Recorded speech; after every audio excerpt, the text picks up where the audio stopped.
Namaste and greetings. I, Tripta Behra, researcher at IMPRI, Impact and Policy Research Institute, Prabhav Evam Niti Anusandhan Sansthan, Nai Delhi, extend my warmest welcome to you all to IMPRI Web Policy Learning. We are gathered today for the YWLPPF, the Young Women Leaders in Public Policy Fellowship, an online national winter school program, a 2-month online immersive introductory leadership certificate training fellowship program organized by IMPRI Gender Impact Study Center, GISC. The chair for this program is Professor Vibhuti Patel, visiting distinguished professor IMPRI. And the experts for today's session are Dr. Soumyadip Chattopadhyay, Associate Professor Economics, Vishwabharati Shanti Niketan, also visiting Senior Fellow IMPRI. We also have Advocate Audrey Dmello, Director, Majlis Legal Center, Mumbai, also visiting Senior Fellow IMPRI. The conveners for this course are Dr. Arjun Kumar, Dr. Simi Mehta, Professor Gummati Sridevi, and Advocate Dr. Shalu Nigam. I welcome all the participants to this enlightening deliberation and thank you for being interested and putting your time, energy, and efforts into fostering the development of young women leaders in public policy and helping us to bring together the practitioners and participants through this course for impactful policy research and action. We have also shared the course outline and resources in your email for your kind perusal. Before we start today's session, I would like to remind the housekeeping announcements once again. Please join the meeting on time. There will be a Q&A session after each presentation. Kindly share your questions in the Q&A box. The questions must not be posted as an anonymous attendee. Kindly ensure that your questions are precise and refrain from making any general comments in the question to save time. Now, without further ado, let us start the program. I would like to invite Professor Vibhuti Patel to give her opening remarks. Ma'am, if you could please take it over from here. Over to you. Thank you, Tripta, and welcome, Professor Dr. Soumyadip Chattopadhyay. First of all, I would like to offer my heartfelt thanks to Dr. Arjun Kumar, Dr. Simi Mehta, Professor G. Sridevi, Dr. Shalu Nigam, Ms. Tripta Behra, Vaishali Singh, Priyanka of IMPRI team, and welcome esteemed participants too. Just a brief summary of what all has transpired in previous 5 days for the participants as well as Professor Soumyadip. That first of all, we had a very interesting, very mind-blowing session, inaugural session, where Ms. Amarjit Kaur, she spoke about the fostering women's participation in decision making from the vantage point of role that women's rights movements has played, some of the landmark locations of women's rights movements pitching the struggles for the women's dignity. Then some of the polarizations that took place when the important milestones like whether it was a Devrala Sati episode or Shabano episode of 33% reservation for women in the local self-government bodies, and the impact of the neoliberal globalization that had on women's lives. And she also talked about the cultural nationalism and the divisive sectarian politics, and she ended with an appeal for solidarity, local level, at a regional level, subnational level, and global transnational solidarity. The second lecture was about understanding the trajectory of India's economic, social, and political developments, and what was women's location in terms of political agenda and in terms of participation in the larger macro societal transformatory processes. And it all started with the pre-independence period, the role that women freedom fighters had played in the post-independence period, what kind of planning, how the planning in India, it looked at women's role in the independent India, and new economic policies, health policies, and other political participation that impacted women's lives, and also some of the practices such as increasing number of dowry murders, sex selective abortions, and the newer and newer challenges which Indian women faced, and how the responses both the state and non-state actors gave, that was captured. The second lecture on the same day was by Ms. Urvashi Prasad, who shared her experiences of first working in NGOs and then in Niti Aayog. And she also made a statement that young women are becoming catalysts for change, and they are doing pioneering work in the new era in terms of public policy. The third day was about, again, it was my overview on empowerment and development initiatives for women in India. It was a women's role in planning in India way back in 1935, and in the at the time of independence, how the movers and shakers of the country looked at women's role, how women played important role in diplomacy, in administration, in building institutions, and also in political processes, and some of the landmark documents such as Towards Equality Report 1972, Shram Shakti Report 1988, National Perspective Plan 1988, and the formation of National Commission for Women 1994, Beijing Plus, and Nairobi Forward Looking Strategy. All these documents, the summary, the highlights were discussed in this session. We also had a very interesting session which gave the global perspective on 4 phases of feminism. Right from the early 70s, which talked about women's rights. In the second phase, where we saw women's rights in terms of binary, focused on patriarchy and women's subordination. Third phase, which was more inclusive, which also talked about the rights of gender minorities and identity-based initiatives. And the fourth phase, which is informed by information technology and lot of online mobilizations and current challenges that the world is facing in terms of backlash by the sectarian backlash, patriarchal backlash, and the toxic patriarchy. How is it taking away what women have fought for over last 200 years? The fourth day, we had a very interesting session from Medhavini Namjoshi, who works in the CSR department of the Ambuja Cements, and she talked about her experiences of working first at a community-based organization that worked with the adolescent girls, and how the intervention brought transformative changes in their lives, and now how young women are leading with purpose and making a difference, not only in their own life, but in the community and in the society at large. There was another very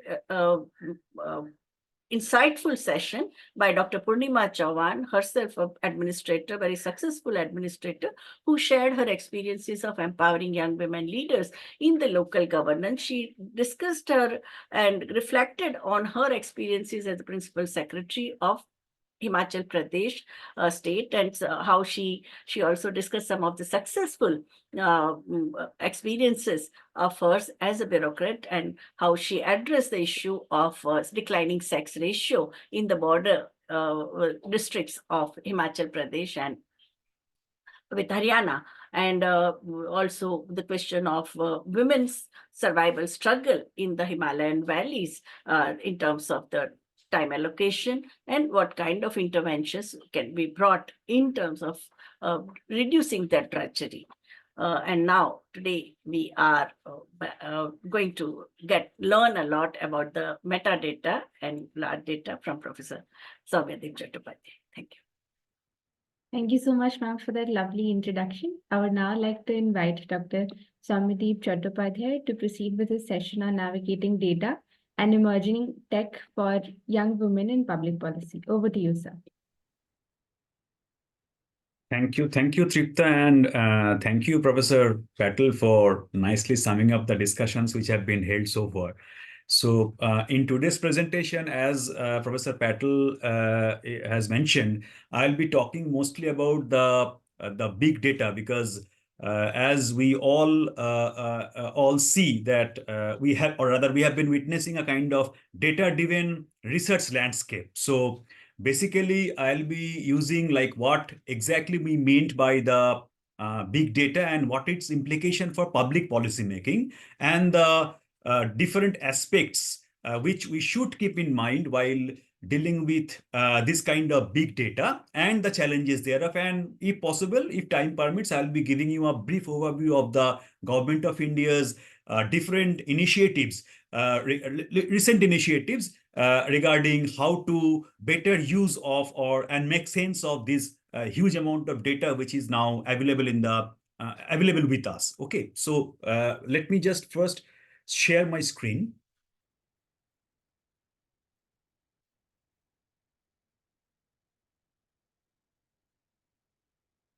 Okay, I think it is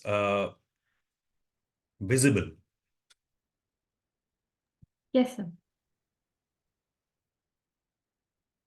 Okay.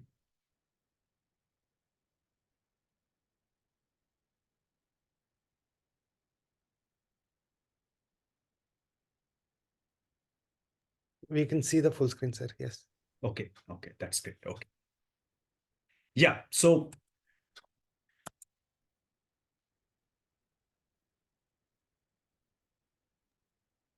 well, so as I mentioned, like we have been seeing some exponential increase in the volume of published data. And in fact, the magnitude of data produced by human is huge. Just to give a overview of the kind of data that we have been producing, it's that every day the amount of data which is produced is equivalent to 2.5 quintillion bytes, which is equivalent to 1.72 MB data, which is created every second by every person.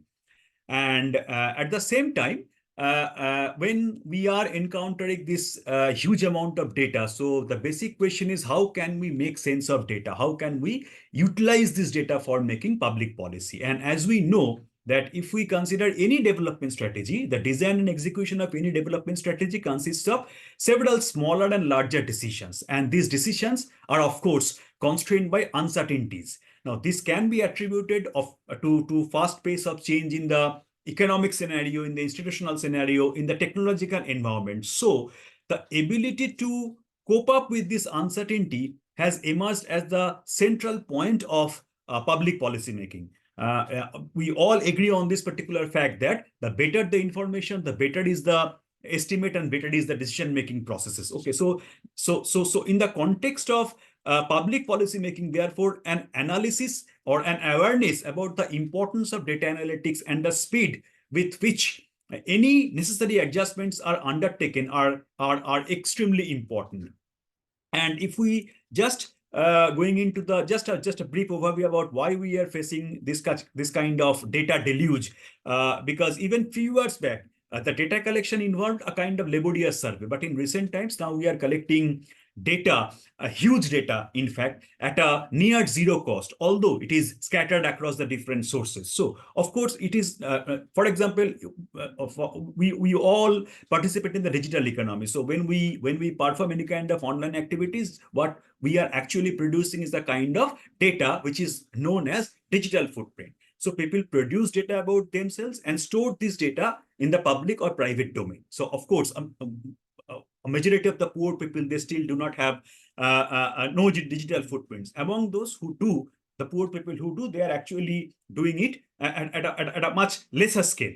So overall, what we can say that the data revolution is actually creating a new kind of challenges for the data analysis for the policymakers, because of the principal fact that the data which we are witnessing, this huge amount of data which we are witnessing, is unstructured. Its volume has increased, its velocity has increased, its variability has also increased. So if that is the case, then definitely we require newer kind of theories, newer kinds of methods, and newer kinds of tools for both data integration and data visualization. So let me discuss this in a much more detail in some of my next few slides. So this is basically known as the HKMBT pipeline. The basic implication of this pipeline is that the sample sizes which was in the of hundreds and thousands are now evolving into the millions. So that is basically the idea.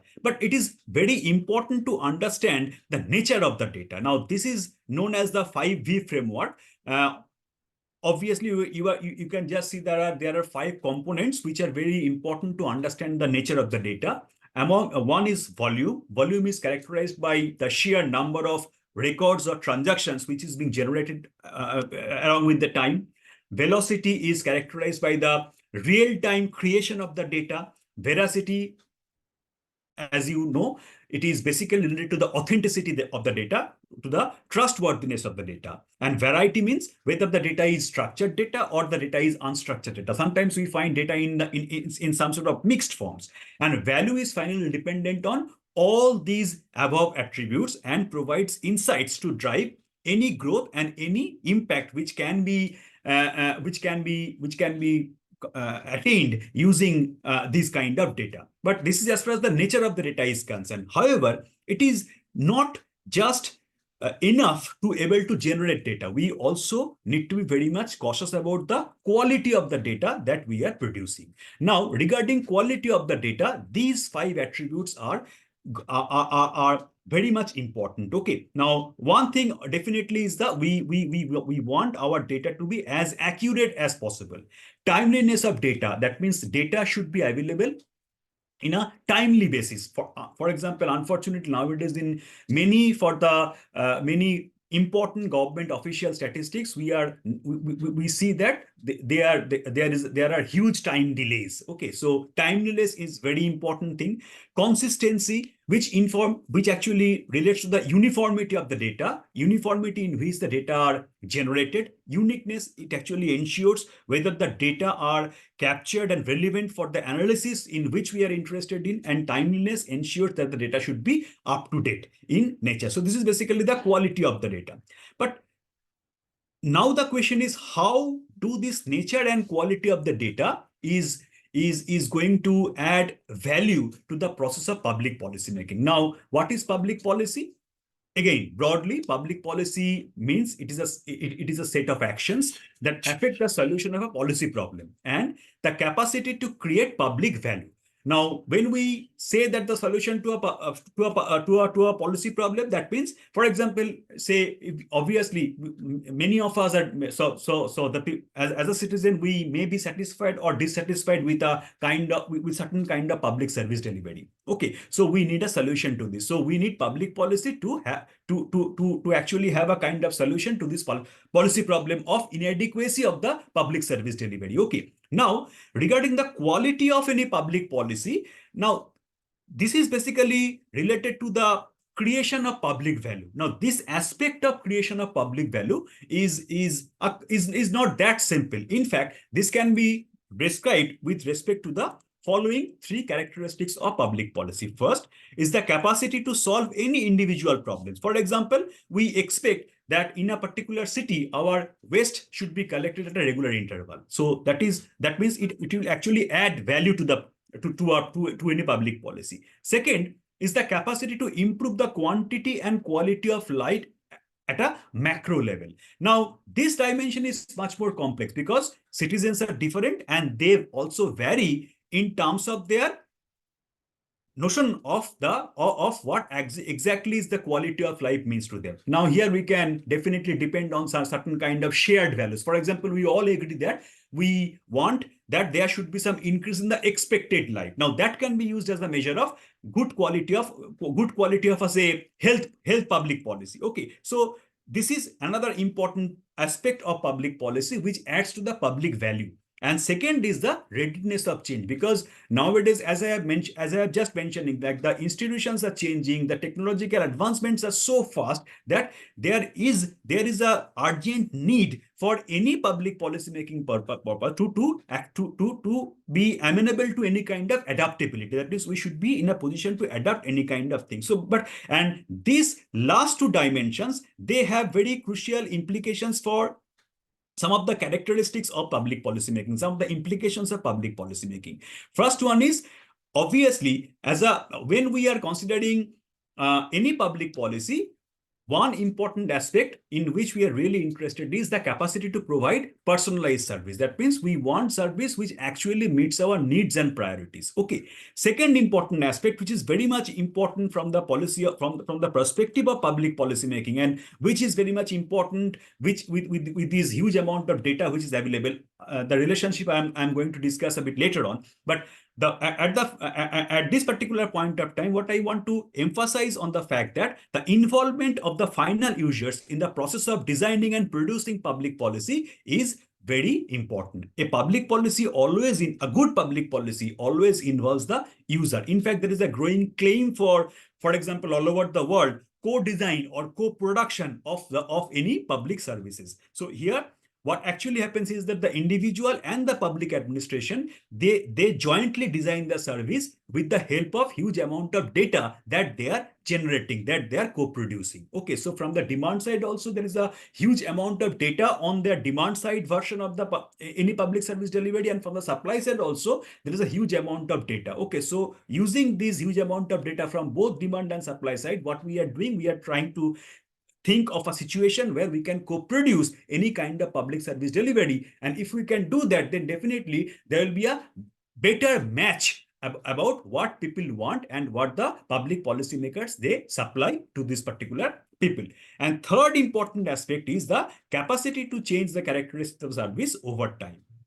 So quite naturally, if we have data, that means this amount of huge data that can improve the quality of public policy acting all on this characteristics. So from this perspective, availability of huge amount of data, which is good in nature, is very much essential for making any public policy truly effective in nature. Now, let me now just try and get into the details of the cost and benefits of this huge amount of data. Like as I just what I have said is that data is now being created in an exponential manner. So obviously, when this data is created, then definitely there are two parts of it. One is the cost of this production of huge data, and another is the benefits that we can accrue from this huge amount of data. Now, the first aspect why this huge amount of data is produced, that there is a decrease in the marginal cost of production of data. Why it is so? There are many reasons for that. First, there is an increase in the efficiency of data gathering. For example, even nowadays, in case of a door-to-door survey for creation of any kind of data, we can use technologies to log data online in real times. And in this way, we can always avoid the problem of a tedious data entry process. So there is a decrease in the cost of gathering the data. Okay. Second important aspect is there is a falling price of data storages. Okay. Third important aspect, which is very critical, that how one can make sense of this huge data. Fortunately, human and technical capital to process the data has evolved to take particular care of this issue. Data science has evolved nowadays as a distinct, well-funded field of study. There are innovative ways to put this data into real optimum kind of use. And also, apart from that, there is nearly costless ways to disseminate this kind of data. So what actually I'm trying to convey here is that data is still relatively expensive to process. Okay, that I agree, because it tends to be noisy, it tends to be heterogeneous, it tends to be inconsistent across sources. But the problem is not that much severe as it used to be. So that's why from that perspective, this kind of handling of huge data is very much useful. And also, apart from that, there are certain indirect and direct costs associated with the data, which is not captured in this particular framework. And that is, for example, you can think of direct cost related to this kind of big data in terms of data privacy and data security. Okay. You can also think of indirect cost which is related to this kind of huge data, which is reflected in the misuse of data. Or for example, say you can think of any accidental leak of data. So these are the different direct and indirect costs which are also associated with this huge amount of data which is available. Overall, the advancement in the gathering process, in the storing process and dissemination actually has lowered the marginal cost of data to an unprecedented level. And that's why we have been witnessing this kind of data deluge.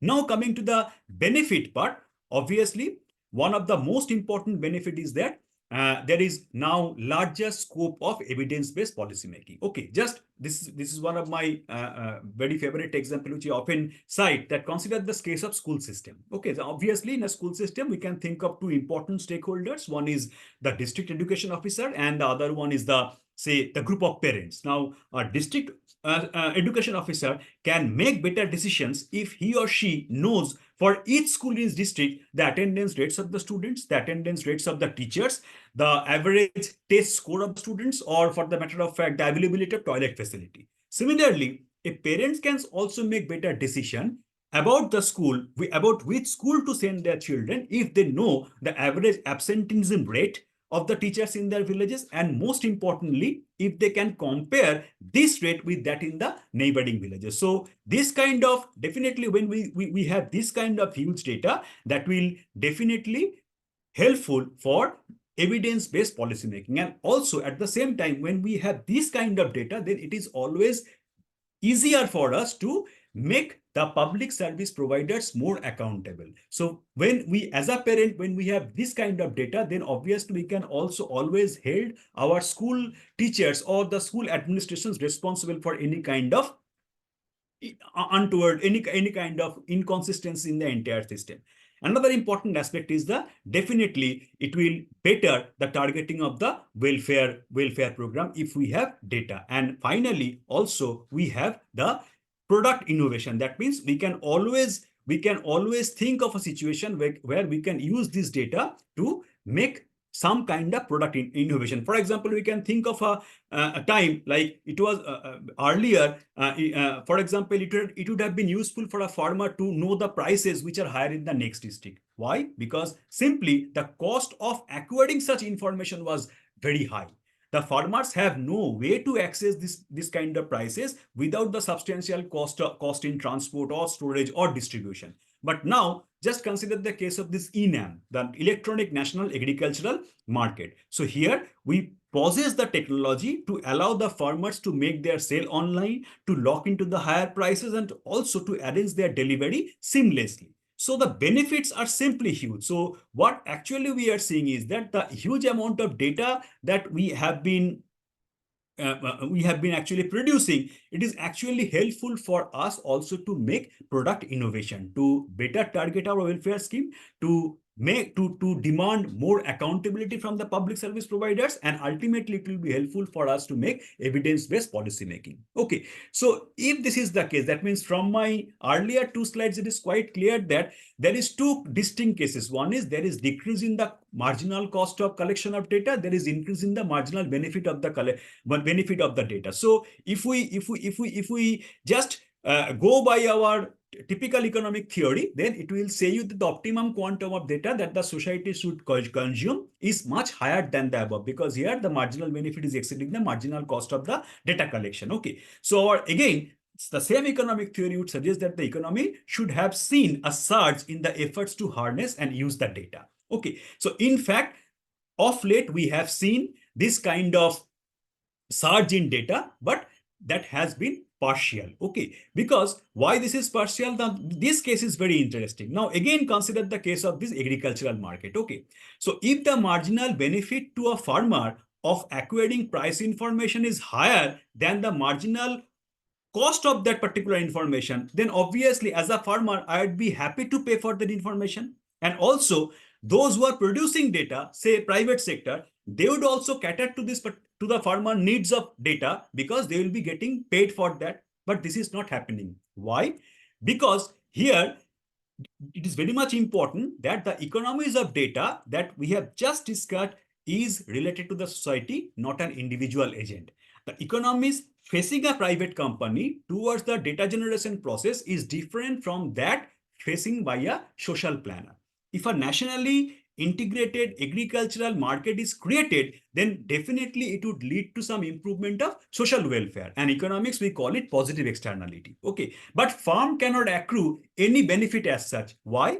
Because in practice, it is not possible for the farm to charge the numerous agents or the farmers in the economy who would actually experience this kind of welfare gain. So therefore, what actually it implies that the marginal benefit of private firm is lower than the society's marginal benefit. And if that is so, then it means that the firms are not in a position to internalize the social benefit. And since they are not internalizing the social benefit, they do not have incentive to supply so much amount of data. Okay, so if that is the case, so this is basically the thing. So if that is the case, then what would happen? The optimal amount of data which is generated by the firm would always fall short of the social optimum. That means we will be having a kind of data shortages from the in the economy. So if that is the case, then definitely it actually implies, or rather reinforces, the need for a government-driven data revolution.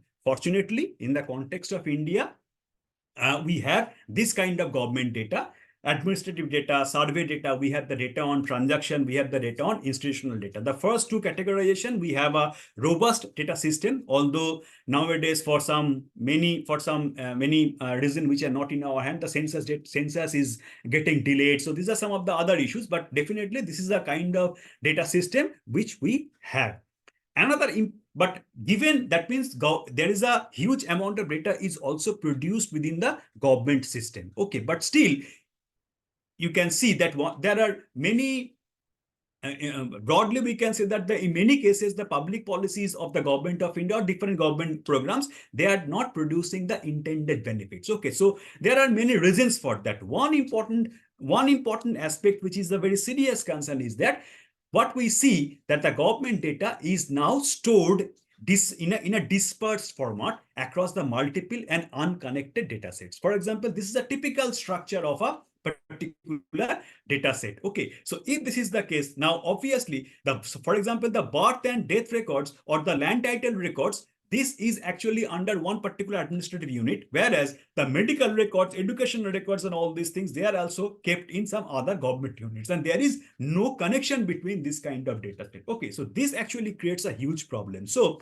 obviously, if we can combine these disparate data set, that is going to be extremely useful in obtaining the necessary richness which is required to design and implement any kind of public policy. Okay, so having said this, another important aspect which is very much important from this kind of from this huge amount of data which is possible, that data needs to cover a critical mass of individual or firms for generating useful policy insights. Okay, so that should not be a kind of just available in some form or other.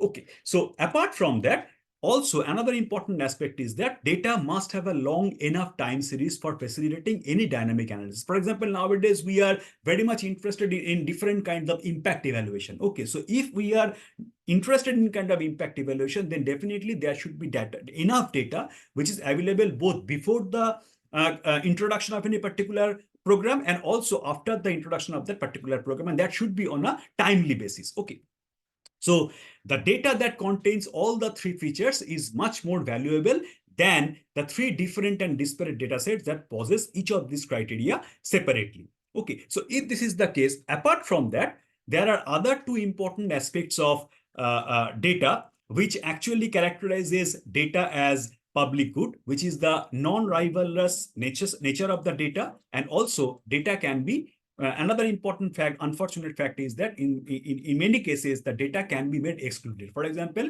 if we want to use many data, we see that those data are under the paywalls. Okay, so that means data can be made excludable. So if this is the case, then what is important for us to appreciate the fact that we need data which are generated by the people, which are of the people, and should be used for the people. So that means actually we need data which are, or rather we need a data system which is an integrated data system which we need. Okay, now when we need an integrated data system, then what are the important aspects? Now this is a systematic scheme through which we can ensure an integrated data system. First, these are the crucial components of an integrated data system. Let me put it in this way. So first, we need gathering of data, obviously digitize the existing paper-based data set, initiate digital data collection at sources. Definitely many of the recent survey, we are actually utilizing this kind of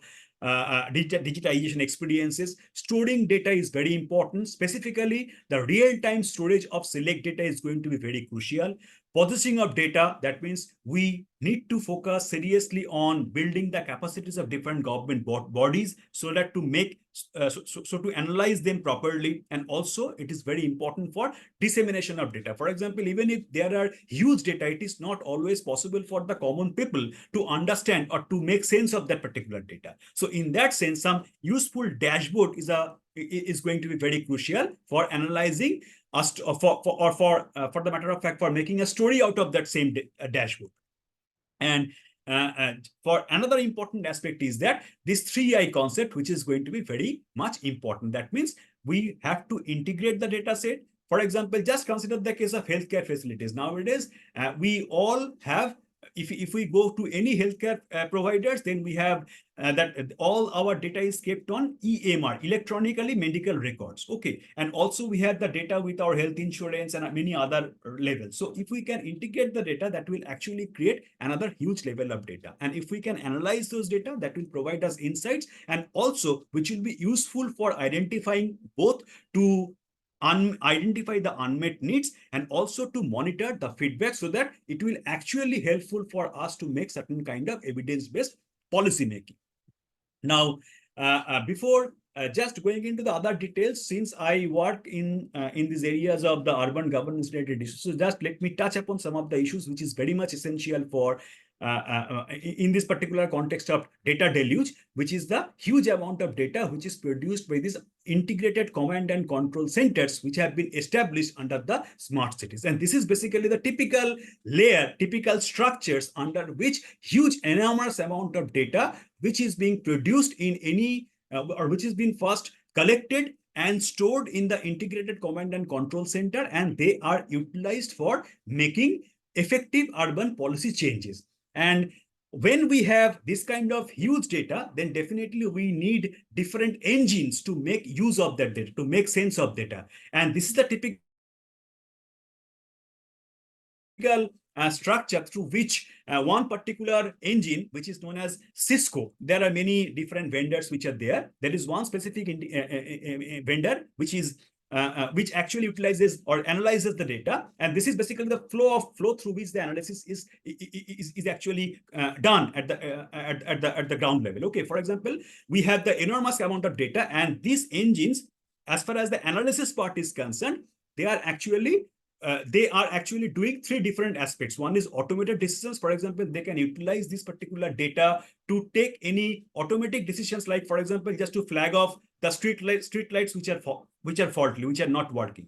It can also use analytics of data, real-time analysis. For example, just by depending on the information on traffic flow, they can change, the ICCs can change, these engines can change the traffic flow in that particular city. And also, definitely when we can have this kind of huge amount of data, we can always monitor the progress of different urban programs through dashboard. Okay, so these are the different advantages of using the smart cities. However, there are certain practical problems, and this is very much important. Like whenever we have so much amount of data is available, how to make use of the data? Here lies the challenge for the policymakers, because when we consider any particular city, what we see that the cities are encountered with the severe governance deficit. That means all the in city government, different supplies or different urban services, they are managed by the different entities. So there is fragmentation of authorities at the city level. So whenever, even if the data is available, there is serious fragmentation of the decision making, which actually hampers any effective decision making. This is point number one. Another serious drawback at the city level is the capacity deficit. There is severe lack of technical capacity and resources, which is actually constraining the ability of the city governments to utilize the huge amount of data which are being produced nowadays. So this is the typical India's national policy on official statistics. It actually emphasizes on these four characteristics: consistency of the data, comprehensive of the data, contextual relevance of the data, and regular publication and the updation of the data sets. However, one of the important drawback of this revised national policy on official statistics is that there is no indication or approaches to reconcile the interagency divergence in the data on some of the variables. Okay. And apart from that, there are certain serious challenges which is related to these data-driven development. One is that there are the problem of data privacy, there is the problem of cyber security threats, there is also the problem of potential exclusion of certain demographic group, possibility of regularity and policy framework which is lagging behind the technological speed, and so on and so forth. And so this is basically the Ministry of Statistics and Program Implementation Initiatives. It is actually aimed to strengthen the statistical infrastructure for real-time monitoring of the economy, which is going to be very much useful. And for that, it is basically think of a three-pronged strategy. One is the strengthening the institutional framework, improving the technological and physical infrastructure, and most importantly, facilitating the effective human capital management. And if it is done in a proper way, then we will see hopefully that improved statistical production processes, better data integration and minimum redundancies, and partnership and intense collaboration among the stakeholders, and also improved user produces discussion and dissemination. Okay, but just to end up my presentation, it is always important for us to remember that just because it is accessible does not make it ethical. So there are different ethical issues. Just this is the point of concern, because I'm not that much familiar with this ethical component, but still it is a very important aspect. And also the limited access to big data, it is actually creating a kind of new digital divide. So we have to be very careful so that the data poor, who are data poor, they should not be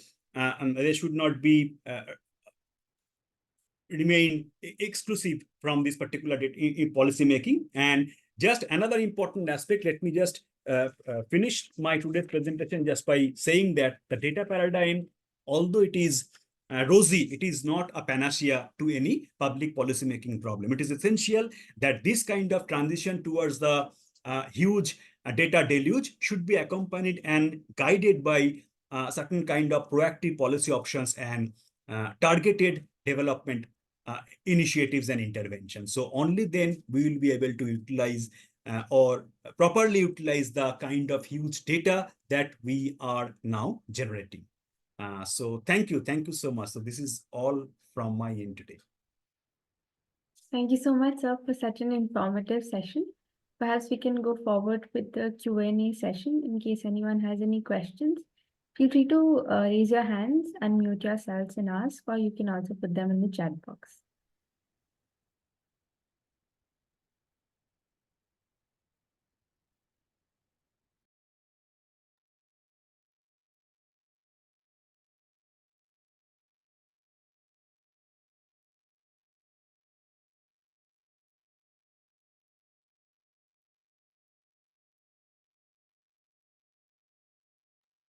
I can see your hand raised, Shweta ji.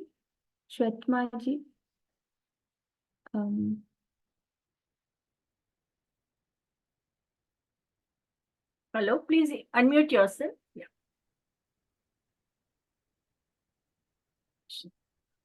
Yes, Shweta ji.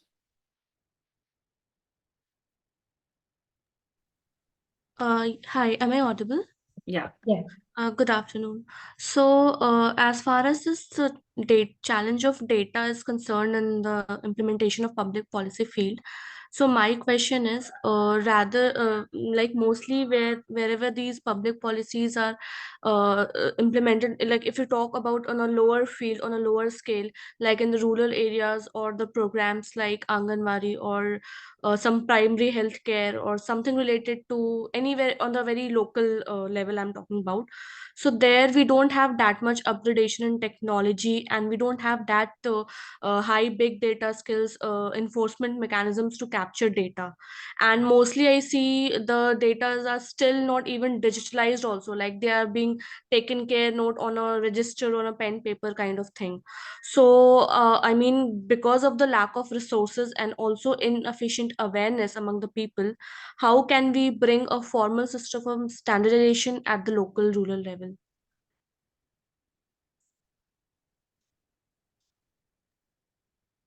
Well, thank you for your question. Now, as I mentioned, like here, governments have a big role to play, both the central governments and the state government, because because of obvious reasons, the economies of data, which I just discussed in my presentation, it is very unlikely that the private sector will step in, at least at this rural level, to produce this kind of data. So there should be some government initiative, specific government targeted initiative should be there to first to build the capacity to provide infrastructural support, which is essential, absolutely essential for creating this kind of database, which are going to be very extremely useful. Even for, there are so many programs at the rural level. For example, if you just look at you talked about the Anganwadi programs, and also there are many programs at the Gram Panchayat level. So these are serious problem, absolutely. But unless and until there is some kind of serious concerted effort from the government's end, it is going to be very much difficult for ensuring this kind of huge data revolution that we are talking about the higher level. For example, I can talk about the municipal experience, because I have just some of the experience of doing work with for example, the data with municipal finance. So when I go to some of the smaller cities in some of the remotest part of West Bengal, so I see that they do not even distinguish between the revenue item and the capital item in any particular revenue expenditure thing. Okay, so that is a very difficult. So unless and until there are certain serious capacity building programs, so it is very unlikely. And also, if you see some of the recent theme paper which have been published by Niti Aayog, so there has been a lot of emphasis on this kind of capacity building program. So that is what we urgently need in order to boost up our entire data system, and then only we can make our data system truly integrated in some real sense. Okay. So I believe that capacity building is the need of the hour, either through government or through the private sector. I bet for the government sector. Government sector. Yeah, Got it. absolutely. Okay. Absolutely. But Thank they you, sir. subcontract it to the NGOs, no? Yes. We have been doing since 1994. All Panchayati Raj institutions, capacity building, what is revenue account and what is expenditure account, and how to make the budget, and all that has been taught by the NGOs. No? All right.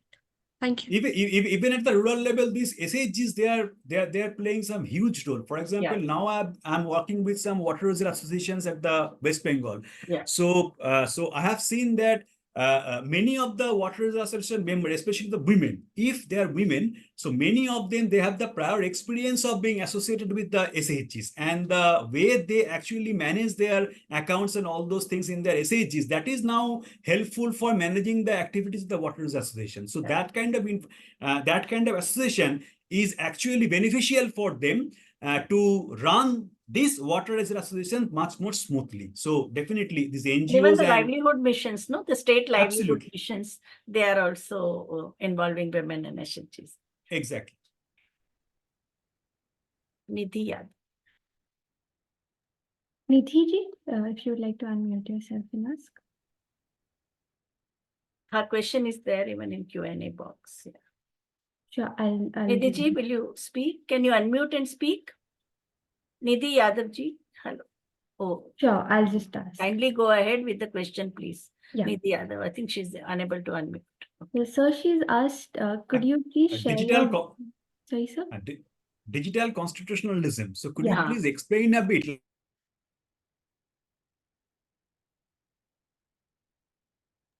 So you're on mute. Yes. So could you Concept of please, digital constitutionalism. Okay. So digital constitutionalism means, are you referring to the ethical aspect of this? Privacy, no, right to Privacy and ethical issues. Yes, Yeah. these are serious problem in the context of big data, because as I mentioned, like when we are engaging ourselves in different kinds of online activities, so we are creating data, we are producing data, but definitely the data protection law, so in that context, that should be quite stringent in order to misuse of our data. And that was basically the cost and direct, both in the form of direct cost as well as indirect cost associated with this kind of huge data. In fact, we should there is an urgent need also to come up with a stringent and absolutely clear-cut data protection law, so that we can also ensure the data privacy and all the other ethical aspects of misusing this kind of huge data which is now available with us. There are so many public interest litigations filed by Exactly. citizens organization and also lawyers like Apar Gupta and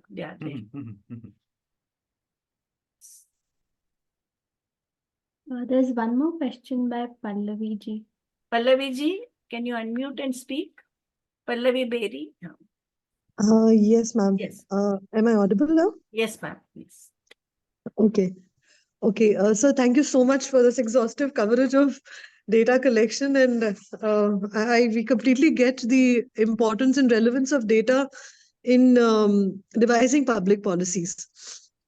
But the biggest challenge when it comes to the question of women is of the very idea of data collection.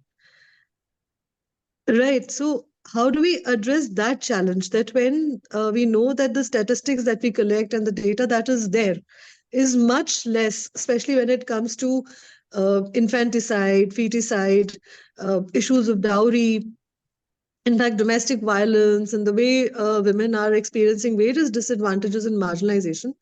So when we know that we are short of data and statistics, and which is why when it comes to state government policies, they really are not able to get down to the root of, where the violence starts.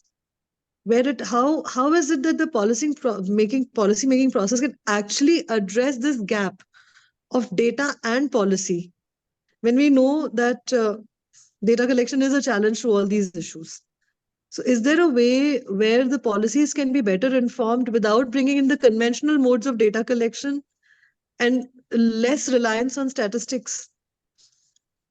Yeah, the thing is that ultimately, actually, we need to be very specific about the needs and priorities of these women. Okay, so on different issues. So we have to kind of improvise our data collection method in such a way so that we can be sure about the real needs and priorities of the women. Okay, so that is the only way through which we can bridge this kind of gap between the kind of data that we have right now and also the kind of policies, why the policies are failing. So one serious, I think, is the gap that we know very little about the real problem, because the way of through which we actually collect the data, maybe some kind of more intense FGDs, maybe some which is free from any kind of other biases and all these things, that might be useful or helpful for kind of bridging this kind of gap between data and public policy making.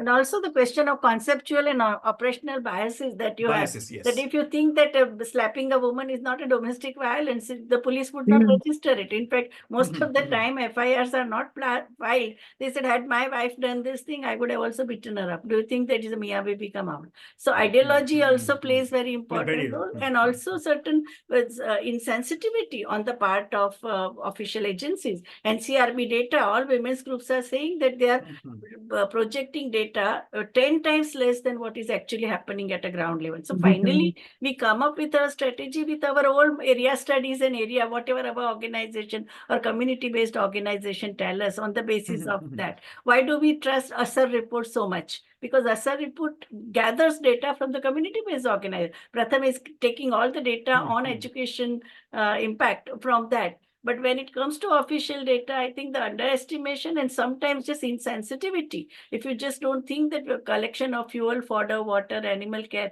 is a work, even if you send the enumerator, he will write that non-working. No, so that is also the enumerators biases also they come up, and that's why. But seeing that most of the hardcore data is collected by ASHA workers, Anganwadi workers, and primary school teachers. You should see their workload. If any kind of statistical data collection, they are asked to give, they are given the forms and they have to fill it up.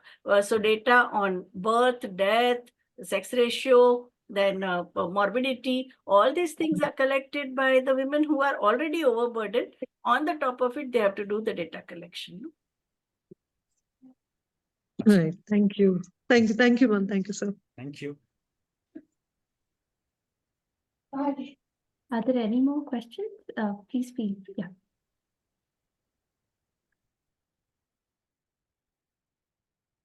So our next speaker is also, she will also tell us about the data on gender-based violence, their Okay.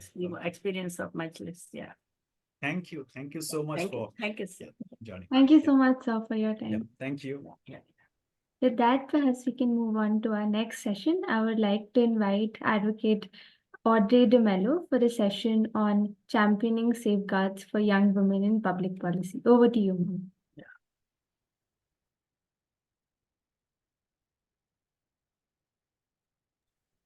Ma'am, you're on mute. Yeah, you can hear Yeah. me? Yeah, loud and clear. Great. Thank you so much for having me once again at this wonderful meet. And I understand that you all have been doing this for the past 2 months and it has been pretty intensive. All the speakers are experts in the field. I have just one small request. I struggle with online because I really need to connect with my audience to just know what you all are thinking, how you all are feeling. And so I really would like to request all of you, if possible, to switch on your cameras as far as possible so that we can have an engaging meeting and also a discussion. Otherwise, I'm talking to alphabets and I just can't get myself to do that. So Please just do, yeah. requesting whoever can to just switch on your cameras so that we can talk to each other. Thank you. Thank you so much, Pallavi. So just to start with, I think I'll do a brief introduction of where I'm coming from and also try to see how this can fit into the topic of safeguarding policies for women. I work in an organization called Majlis. I'm a lawyer and I have been working here for the past 15 years. But Majlis has been, has evolved from the early autonomous women's movement with a very, very clear, precise focus to work on violence against women and children. And just to give you some context, I'm sure you had lectures on this topic, but you would remember that we've always had women's movements through the national struggle, through the whole Indian national struggle, and we've had labor unions which had a strong women's wings. But really the start of the autonomous women's movement is around the 1980s. And of course, it starts with a very important case of Mathura, where a young tribal girl was raped. And then this case goes all the way to Supreme Court. And when Supreme Court makes a very derogative comment about Mathura, is when, and when 3 professors actually wrote about it, an open letter to the Supreme Court, really questioning what will happen to girls as young as Mathura, who was 16 at the time of when she was raped. It'll just extinguish the hope of all girls and women, and what are we trying to do here? That really led to a really big movement. That was the start where, almost most of you will remember Nirbhaya, but that was the Nirbhaya of our times, where women from all walks of life were coming to the streets, walking the streets and asking, demanding their rights. And that led to a lot of, and incidentally, over the years at that time, but also over the years, every time there is one of these uproar moments that we have had, which we would call watershed moments for the women's movement, it has always transitioned into a demand for law reform. Right? Every time there is a Nirbhaya or there is a Hathras or there is a big incident that happens, the easiest way that we kind of articulate it is for a demand for law reform. And 80s was that period where Flavia, in one of her articles, I just kind of found that article, it says the decade 1980s. She says that if law reform could be the pancreas of solving all violence against women, then 80s would be that decade, because we were getting laws for the asking. You know, you wanted a law on, you wanted rape law amended, granted. You wanted law on domestic violence, we're giving you section 498A. We are actually introducing a new section in the IPC. You want law on sex determination, you want law on female feticide, you want the law, and they were giving it to you on a platter. And we used to have so much euphoria. I was very young, but I was part of some of these wonderful experiences of first, doing our morchas and demanding for law change and doing all the campaigning, and Vibhuti stapling letters and sending them off to every minister, everyone who could, campaign for this. And then we would get that change. We would sometimes be in parliament to watch that happen. And it would be a great moment of joy. And then we would be resting on our laurels, and the next incident will happen. And then we'll be like, Arey, what happened? Nothing changed, everything the same. And then we would again ask for law reform. So it's been like a cycle. And I have, to my misfortune or fortune, I have watched this happen for 40 years, right? We did that in 80s, we did that in 90s. We've had like really important moments. So 80s is when we got the rape law amendment. And 1983 was really a turning point where where rape, which was seen as a crime against literally it was almost a crime on the man, that his wife was raped was not a crime on her, but more on him, that he had been violated because his wife was raped, and her being his property, to actually, defining that rape and consent, defining what consent should be. I mean, what an important thought to put into a law, that it is with her consent, against her will, without her consent, to be able to articulate that women in places where there is authority are not able to say no. And all of us have been in situations like that, where we are in places of authority and we're not able to articulate consent, and to be able to recognize and say that if a woman is in a place where there is somebody of authority, then the onus of proof is on them. And then we're talking about minimum punishment. So these were really big changes, recognizing women's body, recognizing women's identity. At the same time, 1983, we get a law, which again, I must tell you, is shocking, because we get our rights from our constitution, right? I mean, all of you know that our rights evolve from being Indian and equal, evolve from the fact that we have a constitution as beautiful as ours, written by Babasaheb Dr. Ambedkar, who, according to me, has given us one of the most beautiful constitutions in the world, which talks about equality, which talks about freedom, which talks about no discrimination. And yet we are discriminated every single day, even today. And we take that discrimination, we internalize it, we accept it, especially when it's discrimination in the family. And so we had to, wait from 1950 to 1983 to say that you cannot beat your wife, it is a crime. Why did we even need to articulate it? It was always a crime. Beating any human being was a crime. It became a crime in the IPC. It got re-articulated in our constitution, which says that equality, freedom, no discrimination, right to life.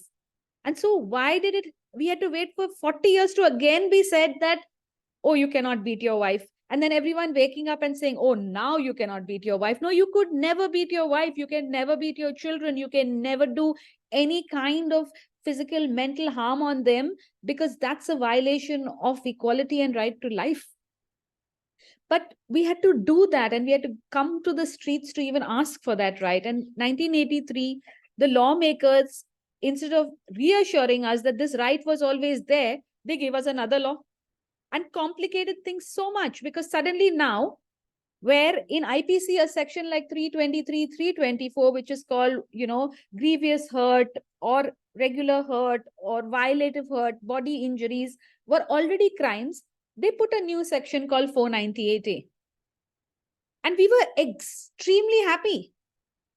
I can't tell you how happy we were that, okay, now it's there. It's described in great detail. You are saying cruelty to wives. You are describing it as mental and physical cruelty. You are going on to say that mental cruelty is defined by this, and physical cruelty is this. Right? But if any of you work on the field today, you would agree with me, what has happened to 498A? What has happened to that section? What has been the outcome of that section? Are we as policymakers and women's movement reflecting where we went wrong? Are we ourselves trying to make amend to where we went wrong? Do we know where we went wrong? And I find very little discussion about it.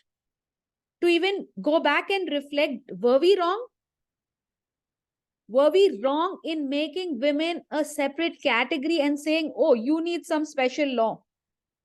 Which means that I am not a citizen and I don't have rights as a citizen, because making a new law then makes us a subcategory and then makes us being treated differently.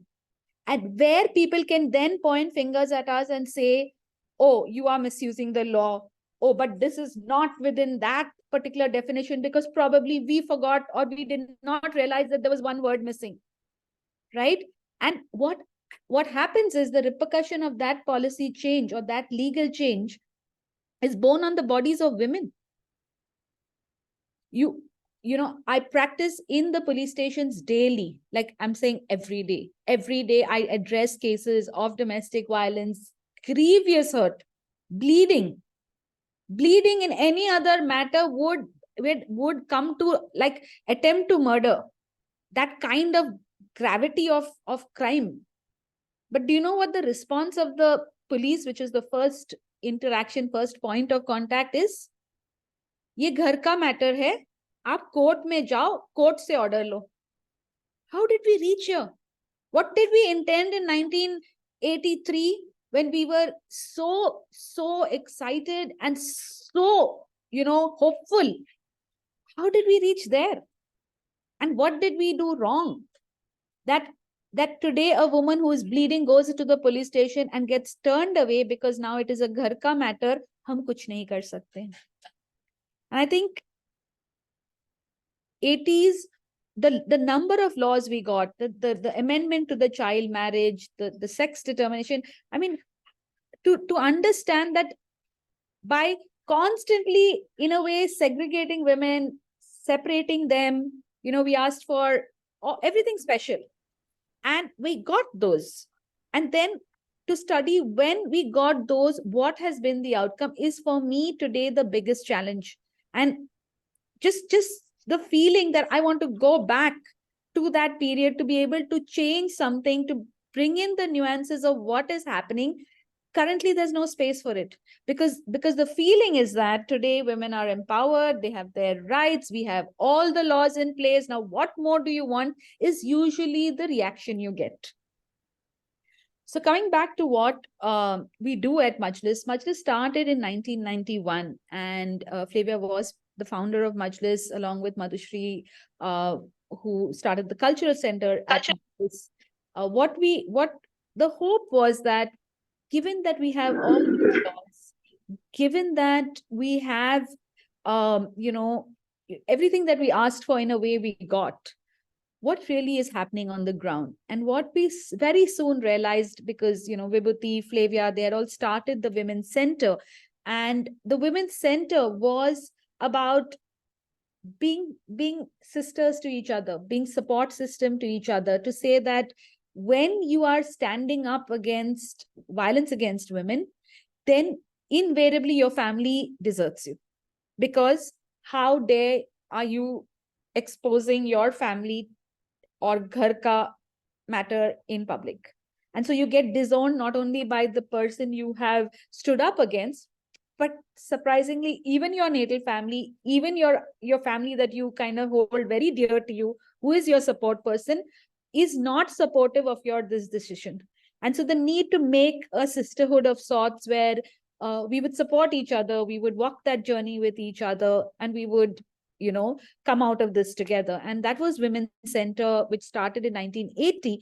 And when these women came together and simultaneously all these wonderful laws were coming, they tried to access the law. There were Muslim women, there were Christian women, there were Hindu women, all of them saying, okay, we got this law, let's go out there and get our rights. And sadly, that, it's really sad that law is, after all, just a paper in a book in a shelf. But the practice of law is what happens in courtrooms, and very, very few people, especially women, practice in the courtrooms. The general idea is that's a very male space. It's extremely patriarchal. And so women do not prefer, even today, I'm saying, when we started, though not at all, but even today, it doesn't feel like a safe space. It doesn't feel like a space that you can access easily. And so women don't tend to come and be practitioners, to represent women in court. And so women who had to go to court had to actually depend on male lawyers. And the image you have of male lawyers, right? You have to have a pot belly. You have to be bald. You have to, have this coat. You have to speak really rudely for no reason. And you have to dictate what should be done. And they will tell you that this is right and this is wrong. And they will not even explain to you what they're saying. And you are just lost before the case, after the case, you have no idea. And that is typically, even today, how a lawyer looks. Women are really scared. Anyway, they don't have agency. Anyway, they've never learned to ask for their rights. How are they going to question, even though they're paying money to this lawyer, how are they going to question what happened in court today? Or what are you drafting in my petition? Or what are you doing? Like, what is your strategy? Never questions asked. And so the implementation of this law then became very patriarchal, with lawyers telling women ki itne se ke liye, why are you leaving? Aap wapas ghar jao. Aap itna paise kaise mang sakte? You just want to, what are you thinking? You'll get this. So not with lack of empathy, trying to implement a law which is so beautifully written by people from the women's movement, it just felt like something was amiss. And that's when Plevia did her law, and she started Majlis purely with the intention that there needs to be someone on the ground representing women in court and helping access to justice. And it's a beautiful thought, because we are an all-women team. We're about today 30-35 women lawyers, and it's a beautiful sight. Because we don't look like lawyers, we don't act like lawyers. And the one lesson we kind of work with, or one thought that we work with, is walking in the shoes of the woman, right? So because it's so easy to be judgmental. All of us come from different backgrounds, different religions, different class, and we all have our moral values. It's very easy to say I'm not judgmental, but we all carry them.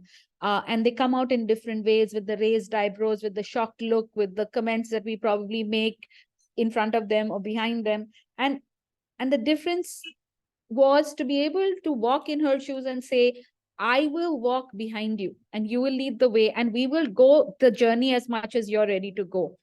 And that's what we've been doing for the past 33 years now. We work on only 2 issues. One is domestic violence and matrimonial disputes. So we practice in the family courts, the magistrate courts, on domestic violence, and we work on rape, especially on child sexual abuse, sexual violence of women, representing them in court. So this is our primary work, but with that, we also do what we call social support, because, there is an understanding that legal rights mil gaya to sab kuch mil gaya. Matlab, justice, right? We have this notion of what is justice. But think about it, in a rape trial, justice to the system is conviction. 7 years conviction, chalo, 10 years conviction, chalo, life conviction, death penalty.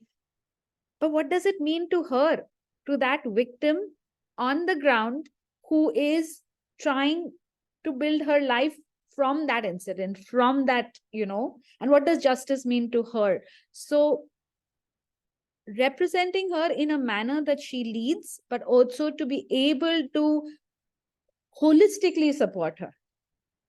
And very sadly, because the criminal justice system, especially when I'm talking about whether we are talking about IPC, which is, crimes which lead to punishment, the system only takes care of the accused, whether he should be punished, whether he should be represented, how he should be represented, how he needs legal aid lawyer, his rights, and rightly so. All accused should be protected as per our constitution. We are not saying, at least at Majlis and a lot of the women's movement groups are not saying that we want maximum punishment, we want death penalty, we don't even support death penalty. But what we are saying is, where is the space for victims in this justice system? She has no space. She is just a witness. She's a star witness, but she's just a witness. So her role is to only go and make the complaint, and after that only come to court and depose. She has no other role in that entire journey. So then, being the bearer of the crime, the location of the crime was her body, but she has no space in that system to speak or to express or to talk about what justice means to her. And that is why this program was about, we call it transforming victims into survivors. And I'm going to explain this term because, again, another policy decision where we have been told, I get corrected on stage saying, ma'am, don't call them victims, call them survivors. And I'm like, why? No, you should use the word survivor because she's a survivor. I said, how did she become a survivor? She's a victim. She was violated. Nobody helped her.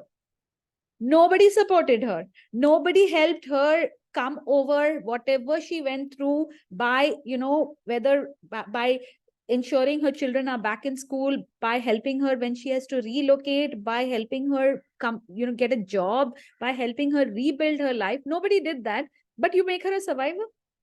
She becomes a survivor only when she truly makes that transition and gets that support.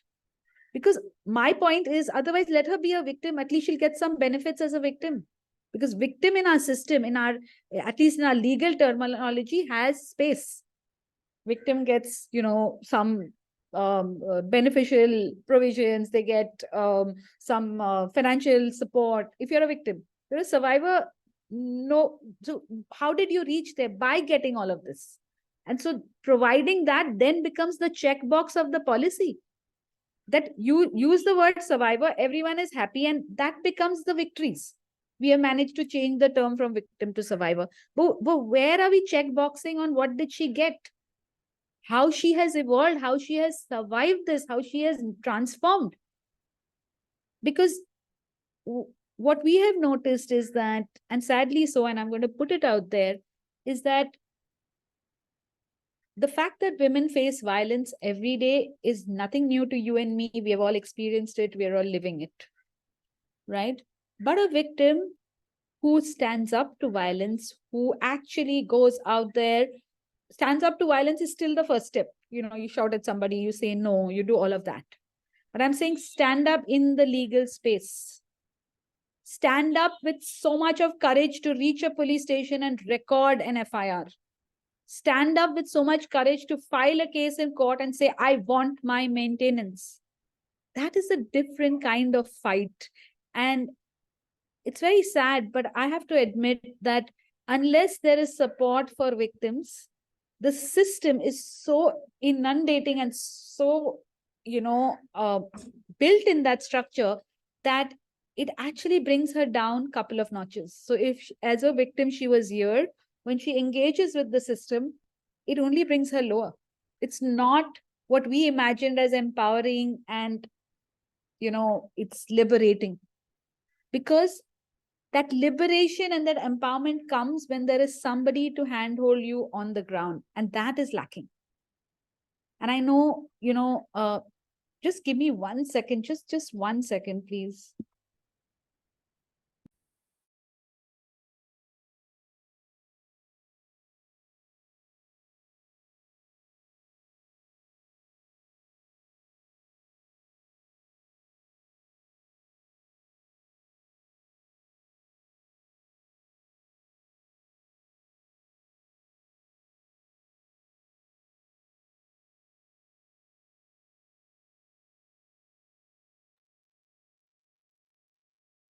I'm so sorry. You have to always pick up your daughter's call wherever you are. So coming back to let's try to figure out this topic which we are trying to do, which is what does safeguarding or championing for safeguarding policies mean? And I thought we'll look at certain threads that maybe you in your lifetime would have observed, if not been engaged with.